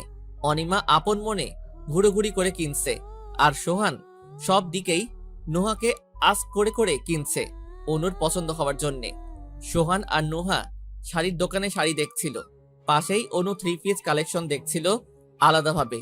তখনই আফিফ মলে ঢুকতেই সেদিকে চোখ যায়। নুহা আর সোহান বেশ হাসাহাসি করছিল। সোহান নুহার গায়ে শাড়ি রেখে দেখছিল মানায় নাকি। এটি দেখে আফিফ আর এক মুহূর্ত দাঁড়ায়নি, সেখানে সোজা বাসায় চলে আসে। শপিং ব্যাগগুলো নিয়ে রুমে ঢুকতেই নুহা দেখে পুরো রুম গুমট হয়ে আছে, পর্দা সব লাগানো। মাত্রই দুপুর গড়িয়েছে। মাত্রই নুহা লাইট অফ করতেই বেডের উপরে এলোমেলো ভাবে পড়ে থাকা আফিফের কাপড় চোপড় গুলোর দিকে নজর যায়। সেই সাথে নাকে আসে তীব্র সিগারেটের গন্ধ। নুহা ব্যাগগুলো বেডে রেখে বেলকনির দিকে যায়। আফিফের অবস্থা দেখে সে খানিকটা থমকে যায়। কাউচে বসে সামনে টেবিলে পা রেখে খালি গায়ে বসে আছে সে। এক হাতে সিগারেট, আরেক হাতে অ্যাস্ট্রে। কেমন যেন বেপরোয়া দেখাচ্ছে তাকে। বয়ফ্রেন্ডের সাথে শপিং করা শেষ হলো অবশেষে। আফিফের কণ্ঠে এমন একটি কথা শুনে ভরকে যায় Nuha. What do you mean Afif? Afif আবার টেবিলে সজোরে একটি লাথি মেরে সিগারেটটা ফেলে উঠে দাঁড়ায়। নুহাকে টেনে নিয়ে দেওয়ালের সাথে গলা চেপে ধরে। নুহার হাসপাস অবস্থা। আফিফ গম্ভীর গলায় বলে, হোয়াট ডু আই মিন? তুই জানিস না আমি কি মিন করছি? সোহানের সাথে তো বেশ ভালোই রং করে বেড়াচ্ছিস। তুমি যেমনটা ভাবছো তেমনটা নয় আসলে। চুপ, একদম চুপ। তোর কল লিস্ট, মেসেজ, কনভারসেশন সব দেখেছি আমি। এত খাতির কিসের ওর সাথে? মাত্র 4টা দিনের জন্য একা করে দিয়ে গিয়েছিলাম, আর তাতেই তুই টিকতে না পেরে অন্য কারো কাছে চলে গেলি। বাহ, পতিতা ছিলি তো, পতিতাই রয়ে গেলি। পতিতাগিরি তো তোর রক্তেই মিশে আছে। হাজার জনের অভ্যাস কি একজন দিয়ে পূরণ হয়? আফিফের শেষের কথাগুলো একদমই শেষ করে দিয়েছে নুহাকে। সে আর নড়াচড়াও করছে না। কিছু না জেনে না শুনেই কত কিছু বলে দিল আফিফ। নুহার এখন ওকে কিছুই বোঝাতে ইচ্ছে করছে না। একদম বাকরুদ্ধ হয়ে পড়েছে সে। আফিফ নুহার গলা ছেড়ে তার বাহু শক্ত করে চেপে ধরে। এবার নুহা পাথরের মূর্তির ন্যায় দাঁড়িয়ে আছে, অঝরে চোখ দিয়ে পানি পড়ছে। কি বলবে ও আর? আফিফের ভালোবাসা এতই ঠুনকো যে চোখে দেখাকেই মেনে নিল। একবার পুরো কথা জানার চেষ্টা করলো না। বিশ্বাস তো তার মধ্যে নেই বললেই চলে। আফিফের চোখ মুখ রক্তবর্ণ ধারণ করেছে। তুই আমার ভালোবাসার যোগ্যই না রে। বল, আমার চেয়ে সোহান কি বেশি? আর কিছু বলার আগেই নুহা একটি চর বসিয়ে দিল আফিফের গালে। কান্না জড়িত কণ্ঠে বলল, 3 বছরের পরিচয়, 2.5 বছরের সংসার, এই ছেলে তুমি আমাকে? তোমার মতো ফালতু একটা লোককে আমি এতটা ভালোবেসেছিলাম যে আমাকে বিশ্বাস করে না। ছি, আমার আর কিছু বলার নেই তোমাকে। থাকো তুমি তোমার নিচু মন মানসিকতা নিয়ে। নুহা গিয়ে লাগেজ বের করে কাপড় চোপড় গোছাতে লাগলো, আর আফিফ গিয়ে বিছানায় বসে পড়ল। নুহা চলে আসলো সব ছেড়ে। আবারও মুহুয়া পল্লীতে। আফিফ তাকে একটা বারের জন্য আটকায়নি। বর্তমানে রাসু খালার ডাকে ধ্যান ভাঙে আফিফের। বড় বাবা, খালা বলেন। বৌমনি এভাবে কোনায় গেল? বেচারি কাঁদতাছিল। তোমাকে কি ঝগড়া হইল নাকি? খালা। দেখো বড় বাবা, বৌমনি রে ফিরাইয়া আনো। বহুত ভালো ইচ্ছা। শুনো, নিচে কে একজন আইছে তোমারে খুঁজে। আহো। আচ্ছা খালা, তুমি যাও, আমি আসছি। ফোন বেজে উঠতেই নুহার ভাবনার অবসান ঘটে। নুহা চোখ মুছে ফোন হাতে নিয়ে দেখে অনুর কল। হ্যালো অনু। হ্যালো নুহি, শোন না। হ্যাঁ বল, শুনছি। শোন, আজকে সোহানের আব্বু আম্মু এসেছে। তারা আবার আমাদের বিয়ে করাতে চায় বড় করে। পরশুর পরের দিন বিয়ে, কালকে থেকে নানা ধরনের অনুষ্ঠান শুরু। তুই আগামী 3-4 দিনের জন্য চলে আয়, বুঝলি? এত আগে কি? দেখ, আমি এত কিছু জানি না, তুই আসবি ব্যাস। আসবি, না হয় আমি আর সোহান রাগ করব। নুহা কি বলবে বুঝতে পারছে না। সে বলল, আচ্ছা, আমি আফিফের সাথে কথা বলে জানাচ্ছি। আচ্ছা ঠিক আছে, কিন্তু আগাম তোকে আসতেই হবে। দেখ, আমার বোন নেই কোনো, আমি এখানে একা। যা আছে সব তুই, বুঝলি? জি বুঝেছি, যা এখন শ্বশুর শাশুড়ির সেবা কর। করছি তো, বাই। নোহা ফোনটা রাখতে না রাখতেই দরজায় টোকা পড়ল। কি? আমি তোর মামুনি, আসমো? হ্যাঁ মামুনি, আসো। শবনম বেগম দরজা ঠেলে ভেতরে আসলেন, হাতে এক বাটি তেল। তা দেখে নুহা বলল, সত্যি মামুনি, এর খুব দরকার ছিল। কতদিন তুমি এইভাবে তেল লাগিয়ে বিলি কেটে দাও না। Miss you so much. তিনি নুহার মাথায় তেল লাগাতে লাগাতে বললেন, জামাইয়ের সাথে সব ঠিক আছে তো মা? হ্যাঁ মামুনি, হঠাৎ এই প্রশ্ন করলা কেন? না মানে তোর চেহারা সুরত কেমন জানি মনমরা হইয়া আছে। তোর শরীর স্বাস্থ্য ভালো তো? হ্যাঁ মামুনি, সব ঠিক আছে আমাদের মধ্যে, কিন্তু কথা হলো গিয়ে তোমার নুহা এখন মা হতে যাচ্ছে, তো তাই দিন দিন এমন মনে হচ্ছে। কি কি কইলি মা? তুই পুয়াতি? আল্লাহ, এত সুন্দর আর খুশির একখান খবর দিলি রে মা। শবনম বেগম নুহাকে জড়িয়ে ধরে অঝরে কেঁদে দিলেন আবারও। নুহাও যেন তার মায়ের বুকে আসতে পেরে যেন পরম শান্তিতে আছে। নুহা একবার আসার পর সেলিম গুন্ডা আবারও গন্ডগোল করে, তাই আফিফ গত 2 বছরে তাকে এখানে একবারও আসতে দেয়নি। 2 বছর মামুনিকে দেখেনি সে, মামুনির বুক পায়নি সে। কতটা কষ্টে ছিল তা বলার বাহিরে। সেই সব জমানো কষ্ট আজ মিটিয়ে নিচ্ছে সে। নুহা মনে মনে স্থির করে নিল সে সোহান আর অনুর বিয়েটা অ্যাটেন্ড করে চলে যাবে কোথাও, যেখানে শুধু সে থাকবে আর তার অনাগত সন্তান। এছাড়াও সে স্কলারশিপের জন্য অ্যাপ্লাই করেছে, সেটা যদি অ্যাকসেপ্ট হয়ে যায় তবে চলে যাবে সে এই দেশ ও আফিফের কাছ থেকে দূরে। নুহা পরের দিন সকালে শবনম বেগমকে কনসিভ করে চলে গেল সোহানদের বাসায়। কলিং বেল চাপতেই অনু এসে দরজা খুলেই নুহাকে জড়িয়ে ধরে।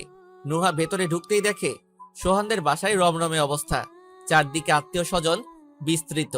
সোহান এসে কুশলাদি বিনিময় করে।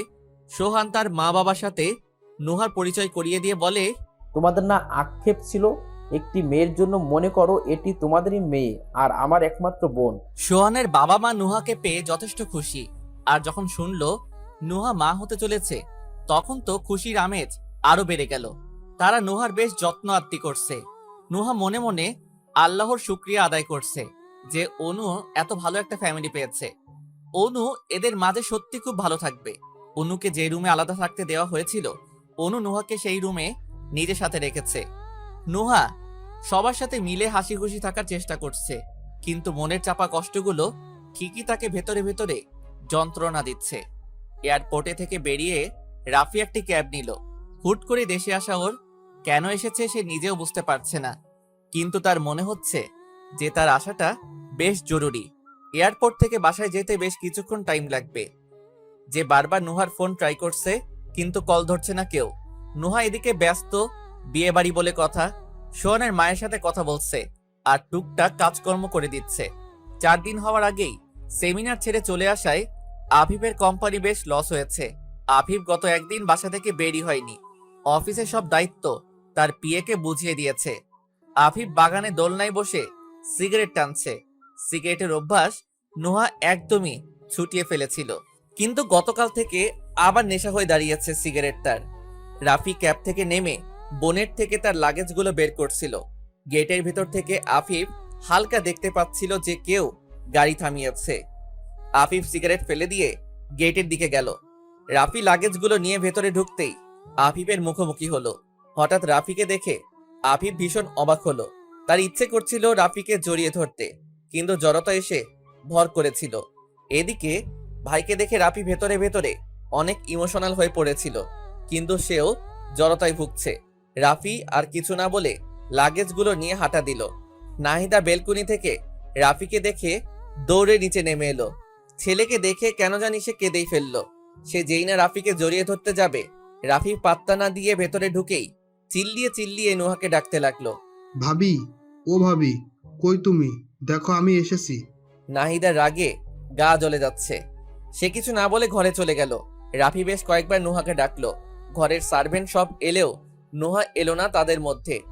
সোহানের কথা শুনে নুহার হাসি মুহূর্তেই বিলীন হয়ে গেল। চোখের সামনে আফিফের ব্যবহারগুলো ভেসে উঠল, আর কানে তার বলা কথাগুলোই বাজতে লাগলো। টুপ করে চোখ দিয়ে কয়েক ফোঁটা পানি গড়িয়ে পড়ল।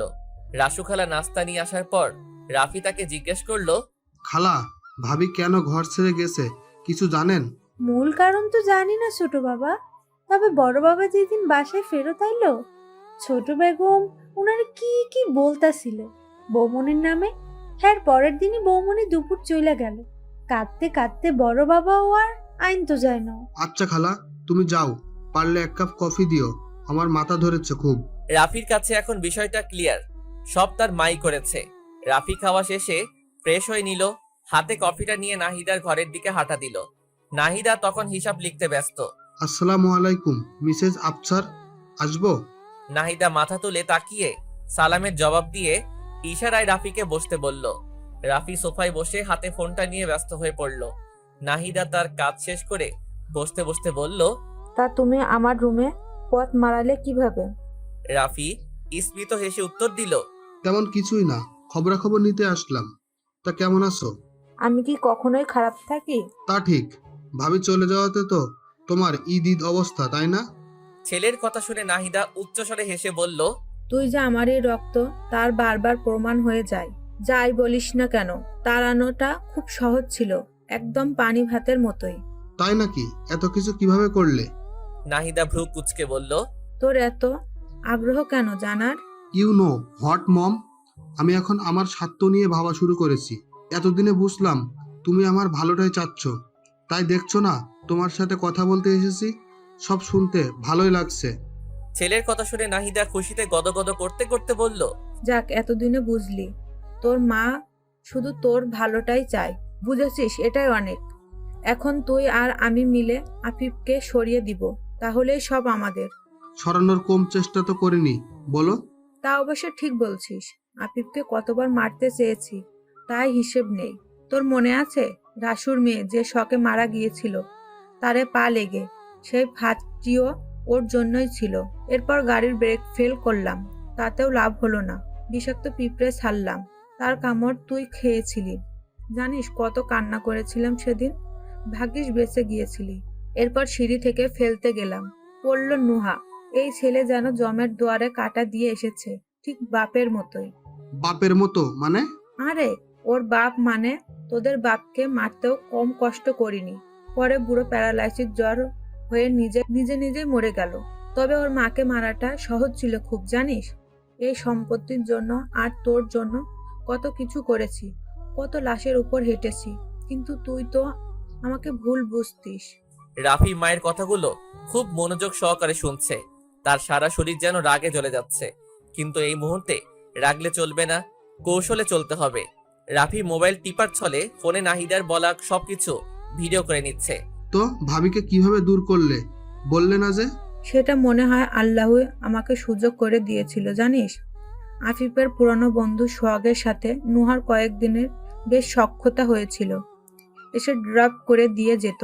সেদিন এই ছেলেটার বাসায় গিয়ে অজ্ঞান হয়েছিল বোধহয়। এই ছেলে কোলে তুলে এইসব বিশেষ বিশেষ মুহূর্তগুলোর ছবি তুলে ফেললাম টুক করে। তারপর আফিফকে দেখিয়ে কান ভারী করলাম। তুই তো জানিসই আফিফ আমার কথায় সবচেয়ে বেশি বিশ্বাস করে। ব্যাস হয়ে গেল। বাহ, ভালোই তো।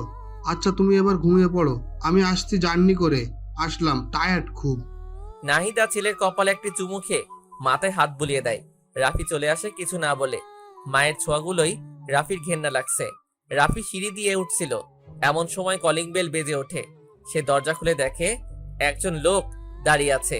লোকটি রাফির হাতে একটি ইনভাইটেশন কার্ড দিয়ে চলে গেল। কার্ডটি খুলতেই নামের দিকে চোখ পড়তেই রাফির বুকটা ধক করে উঠল, চোখ দিয়ে পানিও গড়িয়ে পড়ল। নুহা সোহানের মা ফাইজা বেগমের কোলে মাথা রেখে শুয়ে আছে। একটু আগে প্রচন্ড বমি করে নেতিয়ে পড়েছে সে। ফাইজা বেগম নুহাকে ওষুধ খাইয়ে তার মাথায় তেল মালিশ করে দিলেন। এখন তার মাথায় হাত বুলিয়ে দিচ্ছেন। তার কাছে নুহা এখন তার মেয়েই বটে। নুহা নিঃশব্দে চোখের জল ফেলছে। ফাইজা বেগমের যত্নগুলো তার কাছে অনেক কিছুই। দরজায় দাঁড়িয়ে অনু আর সোহান নুহার দিকে তাকিয়ে আছে। মাত্র একদিনেই মেয়েটার মুখ ফ্যাকাশে হয়ে গিয়েছে। নুহার অবস্থা দেখে সোহান অনুকে বলল, আমার কেন জানি মনে হচ্ছে আফিফ আর নোহার মধ্যে কোনো প্রবলেম হয়েছে। আমারও তাই মনে হচ্ছে। নুহি একবারও ওর নাম নেয়নি সারাদিনে। হাসি খুশি থেকেও যেন অন্য জগতে হারিয়ে থাকতো। জানি না আমার বোনটার কি হলো, but I hope so Afif যাতে আমার কারণে কোনো ঝামেলা না করে নুহার সাথে, অন্যথা আমি নিজেকে মাফ করতে পারবো না কখনো। অনু সোহানের কাঁধে হাত রেখে তাকে সান্ত্বনা দেয়। অনুর চোখেও পানি, যা দেখে সোহানের বেশ অস্বস্তি লাগে। ফাইজা বেগম দরজায় অনুকে দাঁড়িয়ে থাকতে দেখে ওকে কাছে ডেকে নিয়ে বলে, দেখে আমার কোলে এই খালি জায়গায় তুই মাথা রেখে শুয়ে পড়, আমি মাথায় হাত বুলিয়ে দিচ্ছি। কথাটি শুনে অনুর মুখে হাসি রেখা ফুটে উঠল, সেই সাথে ঝরঝর করে চোখের পানি পড়তে লাগলো। সেও শুয়ে পড়ল ফাইজা বেগমের কোলে। আফিফের হাত অনবরত কাঁপছে, তাও সে ফোনটা শক্ত করে ধরে আছে। ভিডিওতে বলা নাহিদার প্রত্যেকটি কথা আফিফের বুকে গিয়ে বিঁধছে। ভিডিওটি শেষে আফিফ রাফির দিকে জিজ্ঞাসু দৃষ্টিতেই তাকায়।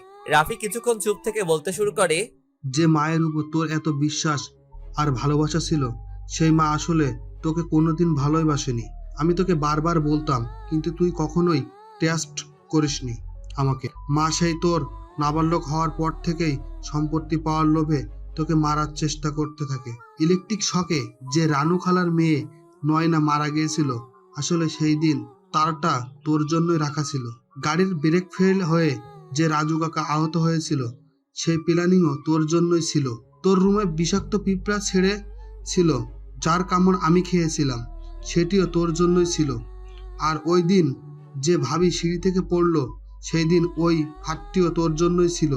কিন্তু বেচারি ভাবি আমার পড়ে গেল, সেই সাথে তোদের সন্তানটাও। আর আজ যে তুই ভাবিকে ভুল বুঝছিস সোহান ভাইয়ের সাথে, আসলে সোহান ভাই অনিমাকে ভালোবাসে। অনিমার বাবা মাকে ওর ফুফির ষড়যন্ত্র করে মেরে ফেলার পর অনিমাকে প্রোটেক্ট করতে সোহান ভাই অনুকে সেই দিনই বিয়ে করে নেন। সব দিকে ভাবির সাপোর্ট ছিল তাদের। আর দিন শেষে তুই তোর সো-কল্ড মায়ের কথা ধরেই ভাবিকে অবিশ্বাস করলি। সোহান ভাই আর অনু হয়তো আবারও বড় করে বিয়ে করবে। এই দেখ ওদের বিয়ের কার্ড। রাফি আফিফের দিকে কার্ডটা বাড়িয়ে দিল। আফিফ কাপা কাপা হাতে কার্ডটা হাতে নিয়ে খুলে দেখে মেঝেতে বসে পড়ল, চিৎকার করে কাঁদতে লাগলো। রাফি ভাইয়ের এমন অবস্থা দেখে তাকে আর সামলাইনি, আর নিজেরও বুক ফেটে কান্না আসছে। আফিফকে নিজের মতো ছেড়ে দিয়ে সে নিজের রুমে গিয়ে সিগারেট ধরালো। এরপর বেলকনিতে গিয়ে মনের কষ্টগুলো পোড়াতে ব্যস্ত হয়ে গেল।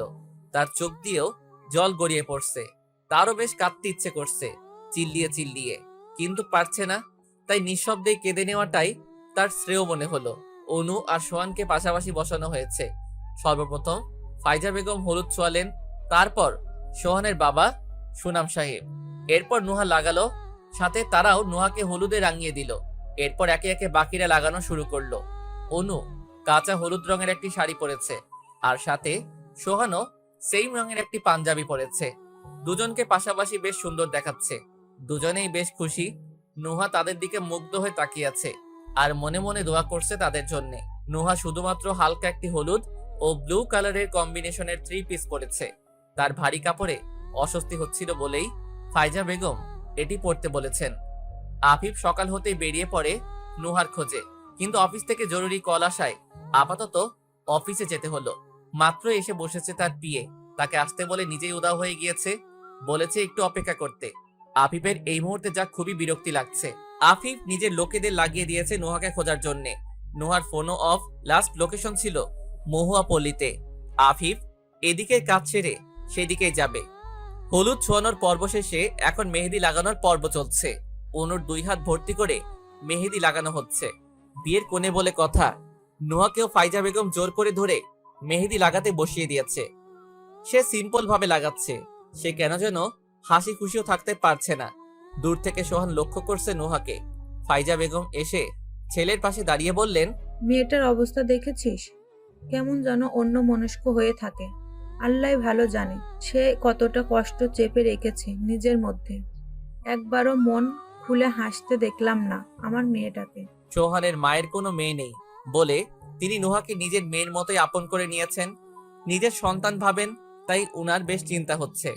সোহান মাকে আশ্বস্ত করলো যে সে এই বিষয়ে নোহার সাথে কথা বলে নেবে। দরজায় নক করতেই আফিফ কামিং বলে ভেতরে আসতে বলে।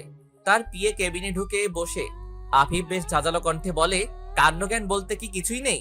সে কখন থেকে বসে আছি আমি, just ridiculous. Sorry sir, actually আমার ওয়াইফ প্রেগনেন্ট ছিল স্যার। ওর লেবার পেইন ওঠার পর ওকে হসপিটালে নিয়ে গিয়েছিলাম, তাই দেরি হয়ে গেল। স্যার, আমার মেয়ে হয়েছে, নিন মিষ্টিমুখ করুন। লোকটি তার একটি মিষ্টির প্যাকেট এগিয়ে দিল। আফিফ এবার নিজের আচরণে থ হয়ে গেল। সে অনুতপ্ত হয়ে বলে, সরি ভাই, আসলে মন মেজাজ খুব খারাপ। তোমার ভাবির সাথে একটু ঝামেলা হয়েছে, তাই আর কি। আরে ভাই, তাহলে ভাবিকে গিয়ে আজ মানিয়ে নিন আর আমাদের সবাইকে মিষ্টিমুখ করান। কারণ নিন, মেডিকেল থেকে ভর্তির রিপোর্ট আসছে। পিয়ের কথা শুনে আফিফের চোখ কপালে। পিয়ে তার দিকে কিছু রিপোর্টস এগিয়ে দিয়ে বলল, এইটা কাল আসছিল অফিসে, আপনি তো আসেন না আজ অনেক দিন, তাই আমিও নিয়ে গিয়েছিলাম। ভাবলাম বাসায় যেয়ে দিয়ে আসবো, কিন্তু সময় হলো না, তাই আপনাকে আসতে বললাম। নিতে আমি এখন যাই স্যার। পিয়ে চলে গেলে আফিফ রিপোর্টস গুলো হাতে নিয়ে ধপ করে চেয়ারে বসে পড়ল। সে বাবা হতে যাচ্ছে, অথচ একবার জানলো না। নোহাও তাকে বলেনি, বলবে কিভাবে? নোহাকে কিছু কি বলতে দিয়েছিল সে? এখন এসব ভেবে কি লাভ আর? এখন নোহাকে খুঁজে বের করাটা ভীষণ প্রয়োজনীয়। সে অফিস থেকে বেরিয়ে মহুয়া পল্লীর উদ্দেশ্যে গাড়ি ঘোরালো। অনু মাত্রই গোসল করে বের হলো। চুলগুলো মুছে টাওয়েলটা বেলকনিতে দিতে গিয়ে দেখলো নোহা বসে আছে মনমরা হয়ে। সেও গিয়ে নোহার পাশে বসতে বসতে বলল, কি হয়েছে তোর? এমন মনমরা হয়ে থাকিস কেন? কই কিছু না, আমি ঠিকই আছি। আফিফকে মিস করছিলাম তো সেমিনারে আজ কয়েকদিন ধরে, এজন্য দেখিনি অনেকদিন। তাহলে কল দিয়ে কথা বলে নিলেই তো পারিস। কল দিয়েছিলাম, অ্যাকচুয়ালি ও পাহাড়ি এলাকায় আছে, তাই নেটওয়ার্ক পাই না তেমন। ও আচ্ছা নোহা, শোন। বল, শুনছি। অনু নোহাকে জড়িয়ে ধরে বলল, আমার লাইফটা যে এতটা সুন্দর হতে যাচ্ছে, এইসবে তোর অনেক অবদান। থ্যাঙ্কস দিয়ে ছোট করব না, কিন্তু এভাবেই আমার পাশে থাকিস আজীবন। তুই আমার বেশটি কম, বোন বেশি। বোন না, ননদ বল, ননদ। দুজনে ফিক করে হেসে দিল। অনু নোহাকে ছেড়ে দিয়ে বলল, তুই বস, আমি কফি নিয়ে আসছি, বসে বসে গল্প করব দুজনে। আচ্ছা। অনু নিচে নেমে কিচেনের দিকে যেতে নিলেই কলিং বেলটা বেজে উঠল। আশেপাশে কেউ ছিল না বিধায় অনু গিয়ে দরজাটি খুলে দিল। ভেজা চুল দিয়ে টপ টপ করে পানি ঝরছে, গায়ে লাল টুকটুকে রঙের একটি শাড়ি জড়ানো, নাকে নাকফুল, দুই হাতে বালা, সাথে হাত ভর্তি মেহেদির রং। অপলক তাকিয়ে আছে রাফি অনুর দিকে। বেশ স্নিগ্ধ লাগছে অনুকে রাফির চোখে। অনুকে এখন অপসরীর মতোই লাগছে। কত বছর পর দেখতে পেল তার প্রিয়তাকে। অনু এখনো এক নজরে রাফির দিকে তাকিয়ে আছে। তার কাজলে লেপটে থাকা চোখগুলোর কোণায় পানি জমতে শুরু করেছে। অনু স্বপ্নেও ভাবিনি কোনোদিন এভাবে দরজা খুলে রাফিকে দেখতে পাবে। ভাবির সাথে দেখা করা যাবে? রাফির কথায় অনু বাস্তবে ফিরে আসে। গড়িয়ে পড়া চোখের পানি মুছে বলে, ভেতরে এসে বসো, আমি ডাকছি নোহাকে। রাফি ভেতরে এসে বসে সোফায়। অনু অনেক কষ্টে নিজের কান্না চেপে রেখে উপরে যায়। রুমে গিয়ে হুট করেই নুহাকে জড়িয়ে ধরে, অঝরে কেঁদে দিয়ে বলে, নোহা। ও অনু, কি হয়েছে? এভাবে কাঁদছিস কেন? আই মেয়ে, ও এসেছে, ওকে দেখলাম আমি মাত্রই। কে এসেছে? রাফি এসেছে, এত বছর পরে দেখলাম ওকে। নোহারে, আমার কলিজা ছিঁড়ে যাচ্ছে। ও কেন এলো এই সময়ে আমার সামনে? অঝরে কাঁদতে থাকে অনু। নুহা বেশ চিন্তায় পড়ে যায়। অল্প হলেও অনু নিজেকে সামনে নিয়েছিল, কিন্তু আজ হয়তো আর নিজেকে সামলাতে পারবে না। নুহা অনুকে কোনো মতে শান্ত করে নিচে নেমে আসে। রাফি নুহাকে দেখে উঠে দাঁড়ায়। পরে নুহা ওকে বসতে বলে সেও বসে। দেশে কবে ফিরলে? গতকাল রাতে। ও, তা ভালো আছো? আসছি কালকে। তোমাকে কতগুলো কল দিলাম, কিন্তু ফোন অফ ছিল। অফ করে রেখেছি। ভাইয়ের জন্য। রাফির প্রশ্নে নুহা কিছুটা অবাক হলে রাফি বলে, বাসায় ফিরেই সব জানতে পারি আমি ভাই তোমাকে ভুল বুঝেছিল, মায়ের জন্যই। মা অনেক কৌশলে এসব করেছে, যা দেখে ভাইয়া ভুল বোঝা ছাড়া সত্যিই কোনো উপায় ছিল না। জানোই তো, মা অলওয়েজ ভাইকে ম্যানুপুলেট করে, আর ভাইও মাকে অন্ধের মতো বিশ্বাস করে, আর মা এই সুযোগটাই নিল। জানতাম আমি এমন কিছু, কিন্তু আফিফ আমাকে একটু বোঝানোর সুযোগটাও দিল না। জানো তো, ও আমাকে যা যা বলেছে সবই আমার কানে বাজে। আমাকে কুড়ে কুড়ে খাচ্ছে। মানলাম ওর দোষ নেই, আমি জানি আসলে নেই, কিন্তু ওর কি একটা বারো উচিত ছিল না আমার কথা শোনার? তুমি তোমার জায়গায় ভুল নও, কিন্তু আমি শুধু এটাই বলতে এসেছি, ভাই এখন সম্পূর্ণ একা হয়ে যাবে। তুমি প্লিজ ওকে ছেড়ে যেও না, না হয় আমার মনে হয় না ও বাঁচতে পারবে। সম্পূর্ণ একা হয়ে যাবে মানে? মা জেলে এখন, আর আমি ফিরে যাব কালকেই। ভাইয়ের অবস্থা এখন পাগলের মতো। মায়ের কাছ থেকে পাওয়া আঘাত ও সহ্য করতে পারছে না। জেলে দেওয়ার কারণ আমি তোমার নাম্বারে মেসেজ করে দিচ্ছি, ভিডিওটা দেখে নিও। রাফি উঠে দাঁড়ানো চলে যেতে নিয়ে আবার ফিরে এসে বলল, ভাবি, শেষবারের মতো অনুর সাথে কিছু কথা বলার ছিল, বলা যাবে কি? এসো আমার সাথে। নুহা অনুর রুমে গিয়ে দেখলো সোহান অনুকে সান্ত্বনা দিচ্ছে। নুহা সোহানকে বুঝিয়ে বলতেই ও আপত্তি করলো না, আর এই কথা শুনে অনু ব্যালকনিতে চলে গেল। তার মনে একরাশ অভিমান ভিড় করছে। সে পারছে না রাফির মুখোমুখি হতে। আফিফ এই মুহূর্তে শবনম বেগমের সামনে বসে আছে। শবনম বেগম ওকে এটা সেটা বলছেন। ওনাকে বেশ হাসি খুশি মনে হচ্ছে। আফিফও মেকি হাসি এসে ওনার কথায় কথায় তাল মেলাচ্ছে।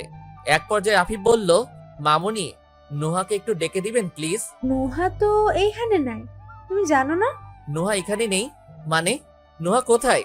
আফিফের কথা শুনে শবনম বেগমের কপালে ভাঁজ পড়ে যায়। সে কি বাবা, নুহা মা যে ওর বান্ধবী অনিমার বিয়াতে গেল তোমারে কয় নাই? না, আসলে আমি যেখানে ছিলাম ওখানে ফোনের নেট ছিল না, হয়তো কল দিয়েছিল, আমি পাইনি। ও এইটাই ক, আমি তো ভয় পাইয়া গেছিলাম। নুহা মা গতকাল সকালেই গেল, 3 দিন ওইখানেই থাকবো বললো। আচ্ছা মামুনি, আমি আসি তাহলে। আমি ওকেই নিতে এসেছিলাম। আর কি, আমি আসি, ভালো থাকবেন। আভিব সেখান থেকে বের হয়ে ঘরের জন্য রওনা হলো। সে খানিকটা রেডি হয়েই সোহানের বাসায় যাবে। সোহানকে বেশ চিন্তিত দেখাচ্ছে। সে রুমে এদিক সেদিকে পায়চারি করছে। নুহা ওর অস্থিরতার কারণ বুঝতে পেরে বলল, এত অস্থির হচ্ছ কেন? জানি না রে, ভালো লাগছে না। আচ্ছা, অনু আমার সাথে ভালো থাকতে পারবে তো? আমি জানি অনুর মানিয়ে নিতে হয়তো একটু সময় লাগবে, বাট ও মানিয়ে নিবেই। আরও যদি মুক্তি চাই, ও যদি রফিকের কাছে চলে যেতে চাই? এমনটাও কখনোই চাইবে না, আর রাফিও কখনো ওকে ছাড়িয়ে নিবে না। যদি অনু এমনটাই চাই, তবে আমি ওকে মুক্ত করে দেব। আমি চাই না ও বাধ্য হয়ে থাকুক আমার সাথে। ওকে ভালোবাসি, তার মানে এই না আমি নিজেকে ওর উপর চাপিয়ে দেব। ও যদি মুক্তি চাই, আমি নিঃসন্দেহে ওকে মুক্ত করে দেব। এইটুকু বলে সোহান দ্রুত পা চালিয়ে বেলকনিতে চলে গেল। সোহান ওর চোখে জমে আসা পানিগুলো নুহাকে দেখাতে চায়নি। আর এদিকে নুহা বেশ ভাবনায় পড়ে আছে। যদি অনু এমনটা চায় তাহলে সত্যি সবকিছু বিগড়ে যাবে। এখন এখানে শুধু সোহান নয়, ওর ফ্যামিলিও জড়িত।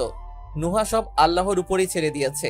রাফি ঠিক অনুর পেছনে দাঁড়িয়ে আছে, আর অনু অপর দিকে ফিরে। অনু নিজের চোখের পানি কিছুতে আটকে রাখতে পারছে না। প্রিয়তমা। রাফির কাপা কাপা স্বরে এই ডাকটি শুনে অনুর বুকটা ধক করে উঠল।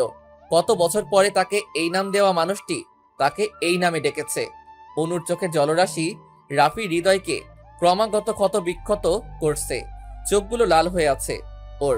রাফি অনুর একদম সামনে এসে দাঁড়ায়। অনু মাথা নিচু করে আছে। কি দেখতে এসেছো এখানে? আমি মরে আছি কিনা বেঁচে আছি তা দেখতে এসেছো, তাই না? আমি বেঁচেই আছি, দেখো। কিন্তু আমার মা বাবা আর নেই। ওদেরকে বেঁচে নেওয়াই তুমি আমাকে ছেড়ে দিয়েছিলে, সব শেষ করে দিয়েছিলে না? দেখো, ওরাও আমাকে ছেড়ে চলে গেছে। এইটুকু বলে ফুপিয়ে ফুপিয়ে কাঁদতে থাকে অনু। এরপর রাফি বলতে শুরু করে, জানো অনু, একটা সময় খুব একা হয়ে গিয়েছিলাম। মা তো কখনোই আমার ছিল না। মায়ের কারণে ভাইও দূরে সরে গিয়েছিল। ছিল তো শুধু তুমি। তুমি আমাকে নিজ হাতে সেই সময়গুলোতে সামলিয়েছিলে। ইতালি যাওয়ার সময় তোমাকে বিয়ে করে নিয়ে যেতে চেয়েছিলাম সাথে করে, কিন্তু তোমার বাবা ফ্যামিলির জন্য আমার হাতে তোমাকে দেয়নি। তাদের উপর সেই দিন বেশ রাগ হয়েছিল। আর তুমিও সেই দিন মা বাপকে বেছে নিয়েছিলে, তাই খুব রাগ হয়েছিল তোমার উপর। আসলে রাগ না, অভিমান। দিন শেষে তুমিও আমার হাতটা ছেড়ে দিলে, তাই রাগে অভিমানে জেদে আমি সব শেষ করে দেই আমাদের মাঝে। আমার জন্য সব কিছু সেই দিন শেষ হয়ে গিয়েছিল অনু, কিন্তু তুমি পারোনি। আমি জানি তুমি খুব কষ্ট পেয়েছো। পারলে আমাকে মাফ করে দিও সব কিছুর জন্য। জানো অনু, সোহাগ ভাই খুব ভালো। উনি তোমাকে খুব ভালো রাখবে। তুমি ওনাকে ভালোবাসার চেষ্টা করিও। আমি চলে যাচ্ছি আজকে, হয়তো আর কোনোদিন ফিরবো না। আর কখনোই আমার চেহারা তোমার দেখাবো না। এইটুকু বলে রাফি যেতে নেয়। আবার থেমে এসে বলে, আমার শেষ একটা আবদার পূরণ করবে প্রিয়তা? অনু মাথা তুলে জিজ্ঞাসু দৃষ্টিতে তাকায়। কি আবদার? শেষবার এর মতো একটি ভালোবাসার পরশ দিতে চাই তোমার কপালে, অনুমতি দেবে? অনু বুঝতে পারে না তার অনুমতি দেওয়া উচিত কি উচিত না, কিন্তু তার ভালোবাসার শেষ আবদার রক্ষা করতে সে মাথা নেড়ে সায় দেয়। এরপর রাফি অনুর একদম সামনে এসে দাঁড়ায়, নিজ হাতে অনুর আঁচলটা তার মাথায় টেনে দিয়ে বলে, তোমাকে নিজের জন্যই এমন সাজে দেখতে চেয়েছিলাম, কিন্তু তা আর হলো না। মাফ করে দিও প্রিয়তা। রাফি হালকা করে অনুর কপালে নিজের ঠোঁট ছোঁয়ায়। অনুর রাগ, অভিমান, জেদ সব চোখের পানিতে গলিয়ে পড়ে যেতে থাকে। রাফি আর এক সেকেন্ডও দাঁড়ায় না, চলে আসতে থাকে অনুকে রেখে। অনু সেখানেই বসে পড়ে, হাঁটুতে মুখ গুজে কাঁদতে থাকে। রাফির চাপা কান্নাগুলো আজ উপচে পড়ছে, তাও বহু কষ্টে নিজেকে দমিয়ে নেয় সে। রুম থেকে বেরিয়েই নোহার দেখা পায়। ভাবি, সোহাগ ভাই কোথায়? এই রুমের ব্যালকনিতে। রাফি সেই রুমের বেলকনির দিকে এগিয়ে যায়। সোহান সিগারেট টানছিল, রাফিকে দেখে তা ফেলে দিয়ে বলে, ভালো আছো রাফি? জি ভাই, আপনি? হ্যাঁ আলহামদুলিল্লাহ। ভাই কি সিগারেট খান সব সময়? হ্যাঁ, একটু আধটু টেনশনে পড়লে এই আর কি। রাফি মুচকি হেসে বলে, তাহলে বর্জন করে ফেলুন, কোন সহ্য করতে পারে না। ও আচ্ছা, করে ফেলবো ইনশাল্লাহ। রাফি এবার সোহানের কাঁধে হাত রেখে বলে, এবার আমি নিশ্চিত আপনি অনুকে নিঃসন্দেহে ভালো রাখবেন। আপনার কাছে একটা প্রমিস চাই ভাই। মেয়েটা অনেক কষ্ট পেয়েছে লাইভে, ওকে সবসময় হ্যাপি রাখবেন প্লিজ। আর এতটা ভালোবাসবেন যাতে আমার ভালোবাসাও ভুলে যায়, এমনকি আমার নামও। সবসময় ওর পাশে থাকবেন প্লিজ। প্রমিস করছি রাফি, তোমার অনুকে খুব ভালো রাখবো আমি। এবার গিয়ে ওকে সামলাম, শি নিডস ইউ। এইটুকু বলে রাফি বের হয়ে আসে। দরজায় নোহাকে দেখলে ওকে হালকা জড়িয়ে ধরে বলে, চলে যাচ্ছি ভাবি, দোয়া করিও যাতে আমিও ভালো থাকতে পারি। তোমাকে আর ভাইয়াকে খুব মিস করব, নিজেদের খেয়াল রাখিও, আসি। রাফি সোজা নিচে নেমে বেরিয়ে যায় দরজা খুলে। নোহা এক দৃষ্টিতে সেদিকে তাকিয়ে থাকে। সোহান গিয়ে দেখে অনু সেখানে কাঁদতে কাঁদতে ঘুমিয়ে পড়েছে। সোহান অনুকে কোলে নিয়ে বেডে শুইয়ে দেয়, গায়ে চাদর টেনে দিয়ে কপালে একটা চুমু দিয়ে চলে আসে। রাফি ঘরে ঢুকেই নিজেকে রুমে বন্দি করে নেয়। এক গাদা মদের বোতল ও সিগারেটও নিয়ে আসে সাথে করে। সেগুলো বেডে রেখে ওয়াশরুমে ঢুকে শাওয়ার অন করে দিয়ে ভিজতে থাকে। বেশ কিছুক্ষণ ভেজার পর নিজেকে আর আটকে রাখতে পারে না, যতটুকু পারা যায় চিৎকার করে কাঁদতে থাকে সে। তার আর সহ্য হচ্ছে না। এতদিন অনেক চাপিয়েছে সে, কিন্তু আজ আর পারছে না। ওর আর্তনাদগুলো আজ চার দেওয়ালের ভেতরেই গুঞ্জিত হতে থাকে। পার্লারের মেয়েরা অনুকে সাজিয়ে দিচ্ছে। অনু পরেছে ডার্ক গ্রিন কালারের একটা লেহেঙ্গা, সাথে ব্ল্যাক স্টোনের কাজ। নুহা ইনস্ট্রাকশন দিচ্ছে আর মেয়েরা ওকে সাজিয়ে দিচ্ছে। অনু মনমারা হয়ে বসে আছে, ওর চোখ মুখ অস্বাভাবিকভাবে ফুলে আছে। আশেপাশের কিছুই তার মাথায় ঢুকছে না। সাজ শেষ হয়েছে কিনা দেখতে ফাইজা বেগম আসলেন। নোয়া, শেষ হলো কি? না মা, এখন ওর চুল করা বাকি। নিকা অনুষ্ঠানের এখনো অনেক বাকি, তুমি চিন্তা করো না। আরে সেজন্য চিন্তা করছি না, ওর শ্বাস কমপ্লিট হলে ওরে কালো টিপ লাগাতে হবে, না হয় যদি নজর লাগে আমার মেয়েটার। আচ্ছা আচ্ছা, লাগাতে পারবে তো? এখন তুমি রেডি হয়ে নাও, যাও। আমার কথা বাদ দে, তুই রেডি হসনি কেন এখনো? এই যে আপনারা ওকেও রেডি করিয়ে দেন। না মা, আমার ইচ্ছে করছে না, প্লিজ। চুপ একদম, কোনো কথা না, বস আর রেডি হয়ে নে। ফাইজা বেগম জোর করে নুহাকেও বসিয়ে দিলেন সাজাতে। নুহাও বাধ্য হয়ে বসলো। সে খুবই সিম্পল ভাবে সাজানোর ইনস্ট্রাকশন দিল, সেই অনুসারে ওকে সাজাতে শুরু করা হলো। শাওয়ার শেষে টাওয়েল পেঁচিয়ে বের হয় রাফি। একটি ওয়াইনের বোতলের ঢাকনা খুলে চুমুক দিতে থাকে সে। হঠাৎ ফোনের রিং কানে আসে। ফোন খুঁজে হাতে নিতে নিতে কলটা কেটে যায়। স্ক্রিনে 21টা মিসড কল ভেসে উঠেছে। সে কল ব্যাক করবে কি করবে না ভাবতে ভাবতে আবার কল আসে। আয়ুষীর নাম সহ একটি মেয়ের হাসি মাখানো ছবি ভেসে ওঠে স্ক্রিনে। রাফি কলটা পিক করে নেয়। Hello. Idiot, how many times I called you, where were you? Don't you think you are overreacting miss Ayushi? রাফির ভয়েস শুনে কিছুটা খটকা লাগে আয়ুষীর। সে চিন্তিত গলায় বলে, not at all, but are you okay? It's everything alright.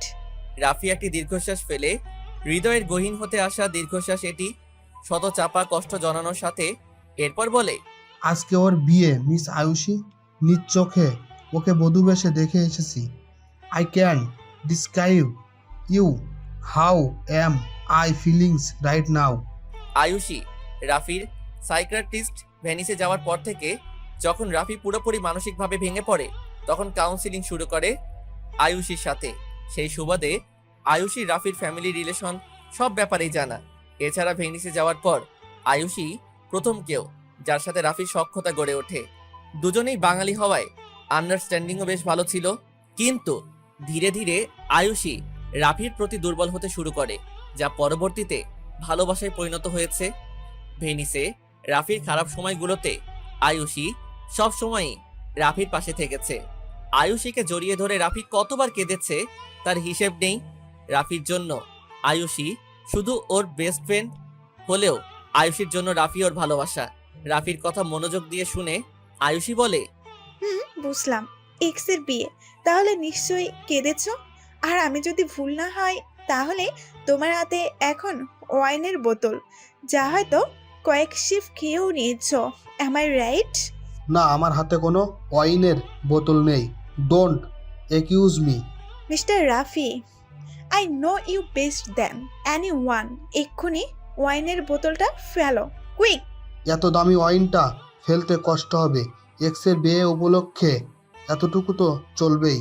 ওহো, এক্সের বিয়ে উপলক্ষে জনাব সেলিব্রেশন করছেন। ওকে, এটাই লাস্ট। কিন্তু তোমার অ্যাসিডিটির প্রবলেম আছে, সো ওকে ওকে, মনে থাকবে আমার মা। কথাটি শুনে আয়ুষী বিরক্ত হয় বেশ। তারপর বিড়বিড় করে বলে, তোমার মা না, তোমার বাচ্চার মা। কিছু বলছো আয়ুষী? কই, না না না তো। কিছু তো একটা শুনলাম, বাচ্চার মা টাইপ। তোমার মাথায় শুনছো? আচ্ছা শোনো না। বলো, শুনছি। মিস ইউ, কবে আসছো? কালকেই। Wow, great. প্রসু, আমার জিজ্ঞেসন ড্রাগনসের একটা কন্ট্রাক্ট আছে। You will enjoy together. Let's see. Rafi শোনো। হ্যাঁ। Love you. জানি রাফি, বাট কি করব, ভালোবাসাটা যে এমনই হয়। সরি, আমি রাখছি, ভালো থেকো and come back soon, bye. রাফির কথা শুনে আয়ুষীর চোখ কপালে। অবাকে সপ্তম পর্যায়ে সে এখন। What happened miss Ayushi? Will you be Mrs Rafi Afsar? আয়ুষীর খুশিতে গলায় কথা আটকে আসছে। তার মন চাচ্ছে এখন লাফাতে। ওকে, বুঝলাম তুমি রাজি না, রাখছি। ওই না, কে বললো আমি রাজি না? একদম মাথা ফাটিয়ে দেবো কিন্তু। মিসেস রাফি আফসার একমাত্র আমিই হব, বুঝলে? এভাবে হুট করে বললেই একটু অবাক তো হবই, তাই কথা বেরোচ্ছিল না। আমি তো ভাবলাম তুমি ভাব নিচ্ছ। আমি মোটেও ভাব নিই না। তা তো জানি আমি। আচ্ছা শুনো আয়ুষী, শুনছি। আমি নিজেকে দ্বিতীয়বার সুযোগ দিতে চাই। অনুকে ভুলতে পারবো না জানি, কিন্তু আমি চাই যে তুমি আমাকে নিজের ভালোবাসা দিয়ে আগলে ধরো, আমাকে দ্বিগুণ ভালোবাসো, আমাকে বাধ্য করো তোমার ভালোবাসতে। কি পারবে তো? আয়ুষী নাক টেনে ঠোঁটে হাসি ঝুলিয়ে বলে, একবার ফিরে আসো মিস্টার আফসার। তোমাকে আমার প্রেমের জালে এমনভাবে ভাসাবো যে তুমি আজীবন চাইলেও ছুটতে পারবে না। আর এটাই আয়ুষী এহসানের প্রমিস। মিসেস আয়ুষী আফসারের প্রমিস বলো। আগে মিস আয়ুষীর প্রেমে ফেলবো, তারপর মিসেস আফসার হব। ঠিক আছে মহারানী, দেখে নেব। দেখে নিয়েন। অনুর সাজ শেষ। বেশ সুন্দর দেখাচ্ছে তাকে। গায়ে জড়ানো ডায়মন্ড কাটের জুয়েলারি, সব জুয়েলারির মাঝেই কালো একটা স্টোন, ডার্ক গ্রিনে উপর কালো কারুকার্য করা। লেহেঙ্গায় আরো অপরূপ লাগছে ওকে। ফাইজা বেগম চোখের কোণা থেকে কাজল নিয়ে অনুর কানের পেছনে লাগিয়ে দিলেন। অনু হুট করেই ফাইজা বেগমকে জড়িয়ে ধরল। ফাইজা বেগম পরম যত্নে অনুর গায়ে হাত বুলিয়ে দিয়ে বললেন, মন খারাপ করিস না, আজকে থেকে তুই আমার মেয়ে হয়েই থাকবি। আমার নোহা আর তুই আমার দুইটা মেয়ে। অনু নাক টেনে আরো আঁকড়ে ধরল ফাইজা বেগমকে, চোখের পানিগুলো চেপে নিল। হঠাৎ তার হাতের দিকে নজর পড়তে সে ফাইজা বেগমকে ছেড়ে সরে এলো। ফাইজা বেগম বললেন, তুই এখানে বস, আমি গিয়ে রেডি হয়ে নিই। আচ্ছা আম্মি। ফাইজা বেগম যেতেই অনু আলমারি খুলে কিছু খুঁজে নিল, কিন্তু পেল না। কিছুক্ষণ চিন্তা করতেই পরক্ষণে মনে পড়ে গেল তার কাঙ্ক্ষিত বস্তু কোথায়। সোহান মাত্রই গোসল সেরে বেরিয়েছে, পরনে শুধু স্যুটের প্যান্টটাই, খালি গায়ে চুল মুছতে ব্যস্ত সে। হুট করেই অনু রুমে ঢুকে সোহান কেমন অবস্থায় দেখে কিছুটা বিব্রত বোধ করলো।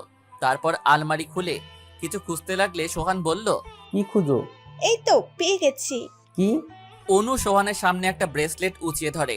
সোহান সেটি হাতে নিয়ে দেখে প্লাটিনামের ব্রেসলেট, এতে অনুর নাম খোদাই করা।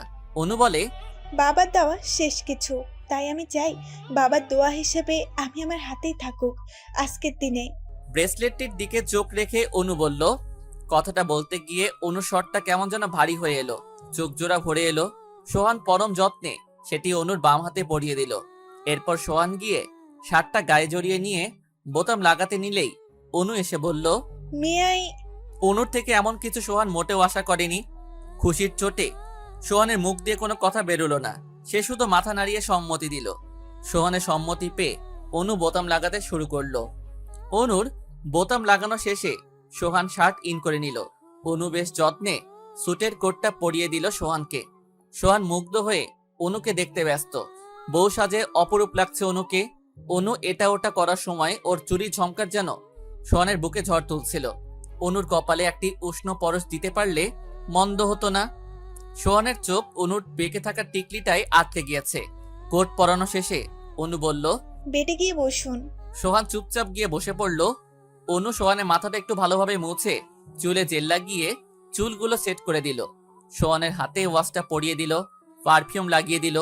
অনুর নিজেরও কেন জানি বেশ ভালো লাগছে, কেমন যেন বউ বউ লাগছে নিজেকে। এভাবে রোজ রেডি করিয়ে দিতে পারলে মন্দ হয় না, মনে মনে ভাবে অনু। সোহান উঠে দাঁড়াতেই অনু সোহানের কলার ঠিক করে দিয়ে বলে, নাও পারফেক্ট। সোহানের কোটের উপর হাত বুলিয়ে দিতে দিতে অনু সোহানের বুকে মাথা রাখে। সোহান তো শকড। এই মেয়ের আজ হলো কি আল্লাহ? অতি শোকে কি মমেরই লস হয়ে গেল নাকি? মনে মনে আওড়ায় সোহান। অনু সোহানের বুকে মাথা রেখে চোখ বুজে নেয়। সোহান বেশ দ্বিধাদ্বন্দ্বে ভুগে, তারপর জড়িয়ে ধরে অনুকে। বেশ কিছুক্ষণ চুপচাপ ছিল দুজনে। অনু সোহানের বুকে মাথা রেখেই বলে, আপনাকে রোজ এইভাবে রেডি করে দেওয়ার অনুমতি দেবেন? অনুর কথায় সোহান এবার কনফার্ম। অনু ওকে মেনে নেওয়ার চেষ্টা করছে। সোহান অনুকে ছাড়িয়ে অনুর কপালে একটি চুমু এঁকে দেয়। তার টিকলিটি ঠিক করতে করতে বলে, আমাকে রোজ রেডি করে দেওয়াটা তোমার অধিকার, এতে অনুমতি নেওয়ার কিছুই নেই, বুঝলে? হুম। আমাকে মেনে নেওয়ার চেষ্টা করছো। সোহানের প্রশ্ন শুনে অনু আগের ন্যায় সোহানের বুকে মাথা ঠেকায়। সোহানও জড়িয়ে ধরে। এরপর অনু বলে, নিজেকে আরেকটা সুযোগ দিচ্ছি, আপনাকে মেনে নিচ্ছি না। আমি আপনাকে ভালোবাসার চেষ্টা করছি, যা হবে বৈধ ভালোবাসা। আমি আপনার বাম পাঁজরের অংশ ছিলাম বলেই আপনার সাথে আমার জোড়া হয়েছে। বলতে গেলে মা বাবা ভালোবাসা সবই হারিয়ে ফেলেছি, তবুও আমি থমকে থাকতে চাই না, আর এগিয়ে নিতে চাই আপনাকে। আর পাশে খুঁটি হিসেবে আপনাকেই চাই। থাকবেন তো আমার পাশে? সোহান অনুর মাথায় একটি চুমু দিয়ে বলে, যতদিন বেঁচে আমি তোমার ছায়ার মতো পাশে থাকবো। ছায়ার মতো পাশে চাই না, কারণ অন্ধকারের ছায়াও সঙ্গ ছেড়ে দেয়। আমার রক্তে প্রবাহমান রক্তের ন্যায়ের সাথে চাই আপনাকে। লাশে পরিণত হলেও যেমন রক্তকে আলাদা করা যায় না, তেমনি আপনাকেও যেন আলাদা করা না যায় আমার থেকে।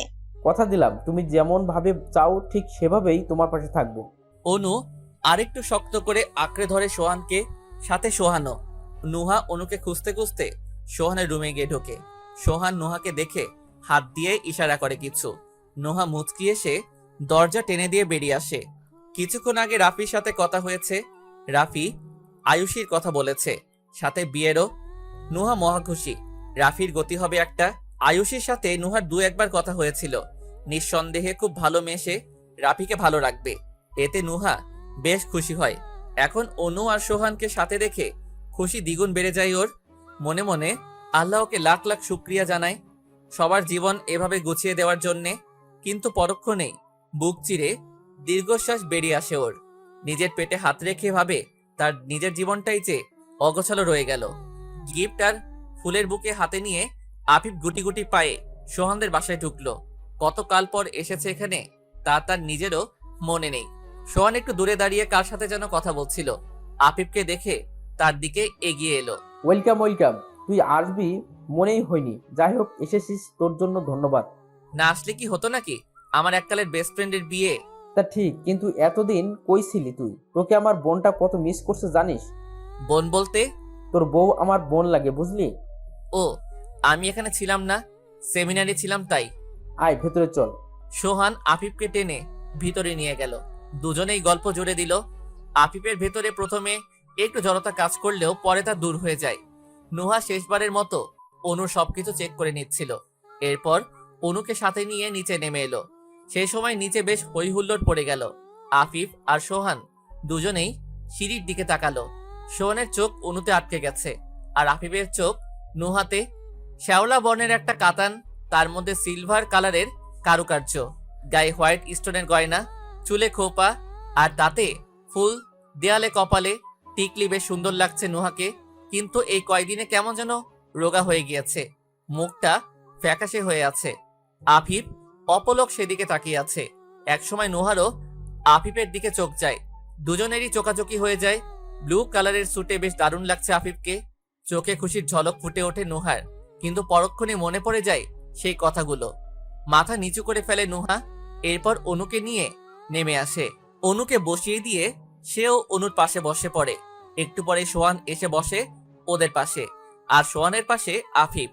অনু, সোহান আর নুহা টুকটাক কথাবার্তা বললেও আফিফ চুপচাপ নুহার দিকে তাকিয়েছিল। এক পর্যায়ে নুহার তাতে অস্বস্তি লাগতে শুরু করে। সে উঠে চলে যায়। বাকিরা ওর যাওয়ার দিকে তাকিয়ে থাকলো শুধু। অনু বলল, মনে হয় আফিফ ভাইয়ের উপর বেশ রাগ করে আছে ও। হ্যাঁ রে, আমার শালিকা বেশ রাগ করেছে আমার উপর। অবশ্য দোষ আমারই। এখন মানাতে গেলে তৃতীয় বিশ্বযুদ্ধ হবে মনে হয়। বলে আফিফ একটি দীর্ঘশ্বাস ছাড়ল। যা গিয়ে আমার বোনের রাগ ভাঙা। তোর থেকে আমিও শিখে নিব, নে ভবিষ্যতে কাজে আসবে। শিখে নিলে আপনারই ভালো। আমি দেখে আসি ওকে। বলে আফিফ ও নুহার পিছে পিছে গেল। নুহা ফাইজা বেগমের সাথে কথা বলছিল। আফিফ গিয়ে সেখানে দাঁড়ালো। নুহা একটু বিরক্ত বোধ করলো তাতে। আফিফকে দেখে ফাইজা বেগম বললেন, আরে আফিফ যে, কেমন আছো বাবা? এই তো আন্টি ভালো, আপনি? আমিও ভালো বাবা, কতদিন পরে দেখলাম তোমাকে। তোমার বউটা কিন্তু বেশ লক্ষ্মী আফিফ। ফাইজা বেগম নুহার থুতনি ধরে বললেন, থ্যাঙ্কস আন্টি। আচ্ছা তোমরা এনজয় করো, আমি ওই দিকটা দেখে আসছি।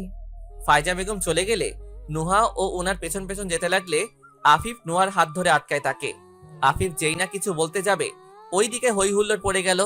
নুহা কোনো রকম হাতটা ছুটিয়ে সেদিকে ছুটে গেল। সোহান আর অনিমার সাইন নেওয়া হচ্ছে ম্যারেজ রেজিস্টারে। এরপর কাজী এসে আবারও বিয়ে পড়ালো ওদের। দুজনেই বেশ খুশি। বেশ জাঁকজমকভাবেই নিকাহ অনুষ্ঠানটি শেষ হলো। রাত 11:34। নুহা অনুকে বাসর ঘরে এনে বসিয়ে দেয়। পুরো রুমটা ক্যান্ডেল আর অর্কিড দিয়ে সাজানো। ফুলের সৌরভে ম করছে চারদিক। তা দেখে অনুর হাত পা রীতিমতো ঘামছে। সে নুহাকে বলে, দোস্ত, ভয় লাগছে খুব।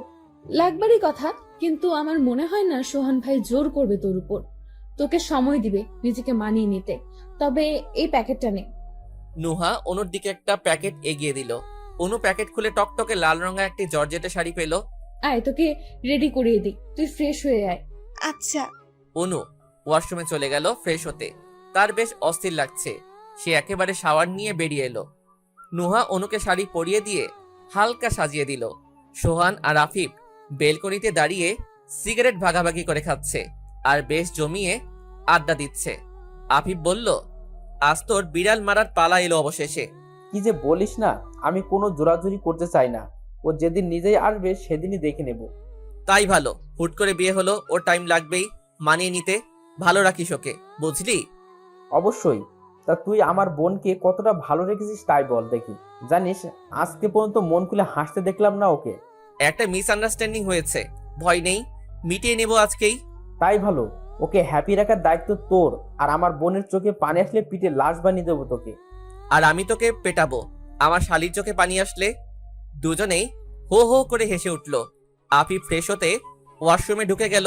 এদিকে নুহা অনুকে রেডি করে দিয়ে সোহানকে বলতে চলে গেল।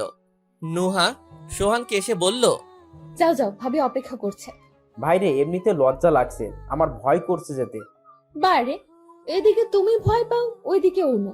এমন হলে তখন জড়িয়ে ধরলে কেমনে? বলেই নুহা হেসে ওঠে। সোহান নুহার মাথায় চাপড় মেরে বলল, আমার খিস্তি নিস তাই না? এই নে, রাখ তোর গিফট। নুহার হাতে একটা বক্স দিল সোহান। এটা কেন? কেন, কি আবার? লাইফে যা কিছু পেয়েছি তোর অনেক অবদান তাতে।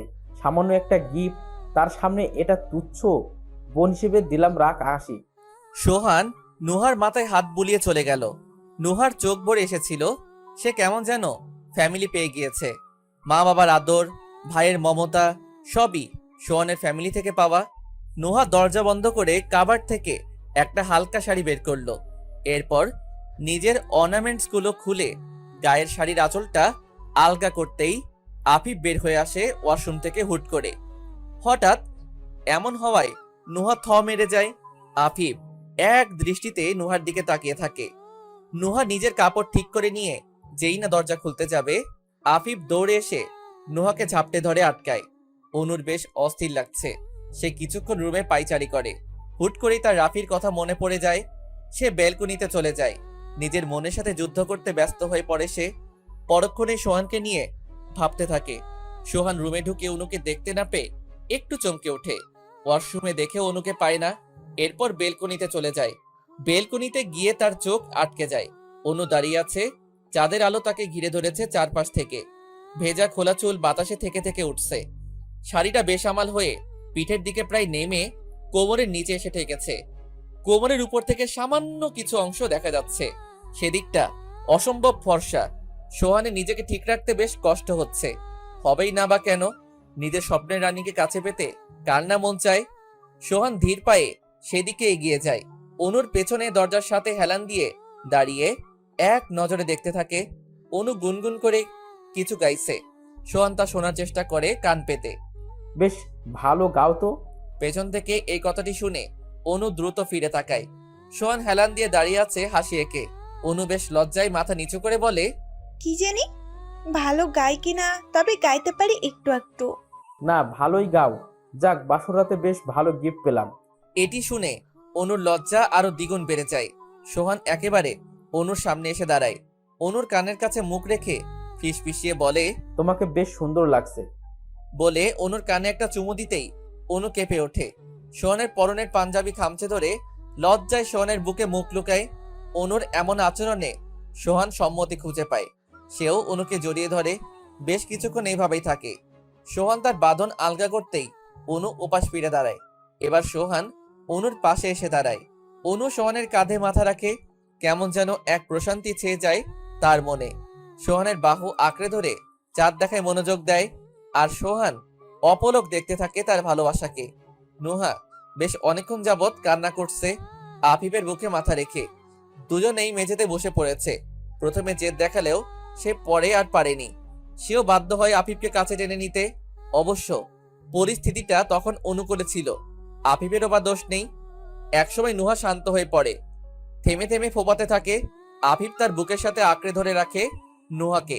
হঠাৎ নুহা বলে, তোমার সেদিনের অবিশ্বাস মুহূর্তেই আমাকে চূর্ণ বিচূর্ণ করে দিয়েছিল। একটা মানুষ কতটা আঘাত পেলে তাহাজ্জুদে নিজের মৃত্যু চাইতে পারে তা তুমি ভাবতেও পারো না। আমি আজ মাফ চেয়েছি ঠিকই, কিন্তু সূক্ষ্ম একটা শাস্তি তোমার জন্য অপেক্ষারত। নুহার কথা শুনে এবার আফিফ নিজেকে ঠিক রাখতে পারে না। নুহার কথার মর্মার্থ বেশ গভীর। কতটা কষ্ট পেলে মানুষ এই কথাগুলো মাথায় আনতে পারে তা বোঝা দেয়। তবে মনোমালিন্যের পর্বটা আজ রাতেই শেষ দুজনের মাঝে। নুহা একসময় আফিফের বুকে ঘুমিয়ে পড়ে। আফিফ নুহাকে শুইয়ে দেয়। বেঘরে ঘুমোয় নুহা, কিন্তু আফিফ পারে না। সূক্ষ্ম একটা শাস্তি তোমার জন্য অপেক্ষারত, এই কথাটি তার কানে বাজতে থাকে সারা রাত। সময় বহমান, কেটে যায় 7টি বছর। বাবার হাত ধরে গুটি গুটি পায়ে হসপিটালের করিডোরে এগিয়ে যেতে থাকে 6 বছরের আনুফা। আনুফা আফিফ আর নুহার সন্তান। তাদের দিকেই এগিয়ে আসে সোহান আর অনু। আর সোহানের কোলে তাদের 4 বছরের ছেলে সিদ্ধার্থ। সবাই মিলে কেবিনে ঢুকে। নুহা হসপিটালের সিটে একটি ফটো ফ্রেম হাতে নিয়ে বসে আছে। আফিফ, সে আর আনুফার হাস্যোজ্জ্বল একটি ছবি। অনু ভেতরে ঢুকতেই নুহাকে দেখে তার বুকটা ধক করে ওঠে। শুকিয়ে কাঠ হয়ে গিয়েছে সম্পূর্ণ। মাথায় একটা চুলও নেই। ভ্রু জোড়াও যায় যায় অবস্থা। অনু নুহাকে জড়িয়ে ধরে ঢুকরে কেঁদে ওঠে। ব্রেস্ট ক্যান্সারে ভুগছে নুহা, সবার থেকেই আড়াল করে যায়। এখন লাস্ট স্টেজে বাঁচার সম্ভাবনা নেই বললেই চলে। 3 বার কেমোথেরাপি দেওয়ার ফলে এই অবস্থা। দিনগুলো হসপিটালের সিটেই কাটছে গত 4 মাস ধরে। সোহান দ্রুত বেরিয়ে যায়। হাজার হলেও বোনের মতোই তার। বোনের এই করুণ অবস্থা ওর পক্ষে দেখা সম্ভব নয়। বেরিয়ে চোখের জল ফেলে সে। সিদ্ধার্থ তার ছোট ছোট হাত দিয়ে বাবার চোখের জল মুছে দিয়ে বলে, বাপি, ফুপ্পির কি হয়েছে? ফুপ্পি বেল্লুমাথা হলো কেন? ফুপ্পির ও কি গলম লাগে আমার মতো? সোহান কিছু বলে না। সিদ্ধার্থকে বুকে জড়িয়ে নেয় শুধু। কান্নারত অনুকে নুহা সান্ত্বনা দিতে থাকে। পাশেই আনুফাকে দেখে নুহা কাছে ডেকে নেয়। আনুফা দৌড়ে গিয়ে মায়ের কোলে ওঠে। আনুফার ছোট্ট চোখ জোড়াতেও পানি দেখে নুহা বলে, আমার আম্মুর চোখে পানি কেন? আম্মি, তুমি অসুস্থ, তাই আনুফার কষ্ট হয়। আম্মি, সুস্থ হয়ে বাসায় কখন যাবা? এই পচার জায়গায় আর কত থাকবা? এখানে সবাই পচা আম্মি। কত বড় বড় সুই নিয়ে ঘুরে ওরা, সবাইকে ব্যথা দেয়। আম্মি, তোমাকে কি ওরা সুই দিয়ে ব্যথা দেয়? মেয়ের কথা মনোযোগ দিয়ে স্মিত হাসে নুহা। তারপর মেয়েকে বুকে জড়িয়ে নেয়। দূরে দাঁড়ানো আফিফের দিকে নজর যায় তার। কেমন যেন পাগল পাগল লাগছে ওকে। চোখ জোড়ায় পানি টলমল করছে। দুপুর গড়াতে সোহান অনু চলে যায়, সাথে আনুফা কেউ নিয়ে যায়। বিকেলের দিকে রাফি ভিডিও কল দেয়। কলে নুহাকে দেখে রাফি আর আয়ুষী দুজনেই কেঁদে ফেলে। রাফি নিজেকে সামনে নিয়ে বলে, এমন কেন করলে ভাবি? সময় থাকতে কেন আড়াল করে গেলে? আনুপার কথাটাও কি মাথায় আসেনি একবারও তো? নুহা স্মিত হাসে। আজকাল এইভাবেই হাসতে অভ্যস্ত সে। আল্লাহর কাছ থেকে খুঁজে নিয়েছি, বুঝলে? তাই চাইনি কেউ জানুক। খুব দ্রুতই চলে যেতে চাই সব মায়া ছেড়ে। আর আনুফার কথা আমার ভাবতে হবে না। আফিফ আছে, তুমি আছো, আর আয়ুষী তো আছে। কি বলো, আয়ুষী পারবে না নিজের মেয়ের মতো করে আগলে রাখতে? আয়ুষী রাফির বাহুতে মুখ গুজে কাঁদছিল। নুহার কথা শুনে মাথা তুলে বলে, আপনি অনেক স্বার্থপর। ভাবি জানেন, আমার কত স্বপ্ন ছিল দুই যা মিলে কত কিছু করব, কিন্তু আপনার সাথে বেশি সময় কাটা হলো না। আর আপনি চলে যাচ্ছেন আমাদেরকে ছেড়ে। যেতে হবে আমাকে আয়ুষী। হয়তো এরপর যদি পুনর্জন্ম হয়, আমি তাহলে আল্লাহর কাছে একটাই দোয়া করব, তুমি যেন আমার বোন হও। এবার বলো, অনুফাকে দেখে রাখবে না? রাখবো ভাবি, নিজের মেয়ের মতো দেখে রাখবো। তবুও সুস্থ হয়ে যান ভাবি, প্লিজ। আয়ুষী কেঁদে দেয়। রাফি ওকে সান্ত্বনা দিতে থাকে। তা দেখে নুহা বলে, ওকে সামলাও রাফি। নুহা ল্যাপটপটা অফ করে পাশে রেখে দিয়ে উঠে দাঁড়ায়। জানালার পাশে গিয়ে দাঁড়িয়ে আকাশ দেখতে ব্যস্ত হয়ে পড়ে। ভাবতে থাকে, আজ মৃত্যু পথযাত্রী বলে আমার জন্য সকলের চোখে পানি। সবাই আমার কত খেয়াল রাখছে, সবাই দেখতে আসছে, কিন্তু মামুনি আসলো না। তাই তো মামুনির কাছেই চলে যেতে চাচ্ছি। মামুনি, আমিও তোমার মতো আকাশের তারা হয়ে যাব। তারপর তুমি আমি মিলে রাতে আলো ফোটাবো। সত্যি। আফিফ কেবিনে ঢুকে দেখে নুহা দাঁড়িয়ে আছে। সেই নুহাকে ডেকে নেয়। নুহা, ওষুধটা খেয়ে নাও। নুহা আর কিছু না বলে বিছানায় এসে বসে। আফিফ প্রেসক্রিপশন দেখে ওষুধ ছিলে নুহাকে খাইয়ে দেয়। এরপর চলে আসতে নিলেই নুহা হাত ধরে আটকিয়ে বলে, এভাবে দূরে দূরে থাকো কেন? পাশে থাকলে তো সমস্যা নেই, ক্যান্সার তো আর ছোঁয়াচে নয়। আফিফ নুহার পাশেই বসে পড়ে মাথা নিচু করে। নুহা আফিফের গালে হাত রেখে নিজের দিকে ফেরায়। আফিফ কাঁদছে নিঃশব্দে। তার চোখের পানি তার জানান দিচ্ছে। নুহার বেশ মায়া হয়। সে বলে, এভাবে কান্না করার কি আছে? সবাই শুধু কান্না করে কেন? অনু কেঁদেছে, সোহান ভাইও, রাফি, আয়ুষী, সবাই। এখন তুমিও। জানো, আমার কান্নাকাটি বেশ বিরক্ত লাগে। আর মানুষ কি সারা জীবন বেঁচে থাকে নাকি? এক না একদিন তো মরতেই হয়। আমি না হয় আগেই গেলাম। এবার আফিফ শব্দ করে কেঁদে ওঠে। নুহাকে জড়িয়ে ধরে কাঁদতে কাঁদতে বলে, কতটা পাথর হয়ে গিয়েছে তুমি নুহা। নিজেটাই দেখছো শুধু। আনুফার কথা ভাবলে না, আমার কথা ভাবলে না। আমরা কিভাবে বাঁচবো তোমাকে ছাড়া? আমি আনুফাকে কি জবাব দেব? কেন লুকালে বিষয়টা তুমি? যদি হারিয়ে যাও তাহলে কি হবে আমাদের? সময় গড়ালেই শিখে যাবে আমাকে ছাড়া থাকা। আর অনুফাও শিখে যাবে কারোর জন্য কাউকে এই মরতে হয় না। আফিফ বেঁচে থাকতে হয় লড়াই করে। তোমরাও পারবে। আফিফ নোহাকে ছেড়ে দেয়। নোহার ঠোঁটে সেই স্মিত হাসিটি এখনো লেপ্টে আছে। তা দেখে আফিফের ভেতরটা যেন আরো দুমড়ে মুচড়ে যায়। তার কানে বাজতে থাকে 7 বছর আগের রাতে নোহার বলা সেই কথাটি, সূক্ষ্ম একটা শাস্তি তোমার জন্য অপেক্ষারত। হয়তো এই সূক্ষ্ম শাস্তিটির কথাই বলছিল নোহা। সত্যি এই শাস্তিটা বেশ হৃদয় বিদারক। নিজের চোখের সামনে নিজের ভালোবাসার মানুষকে তিলে তিলে মরতে দেখা দুনিয়ার নিষ্ঠুরতম দৃশ্যের মাঝে অন্যতম। অবিশ্বাস করার শাস্তিটা আফিফ অবশেষে পেয়েই যায়। চলে যায় নোহা চিরতরে, হারিয়ে যায় তার জীবন থেকে। তাকে সূক্ষ্ম শাস্তিতে দণ্ডিত করে যায় আজীবনের জন্য।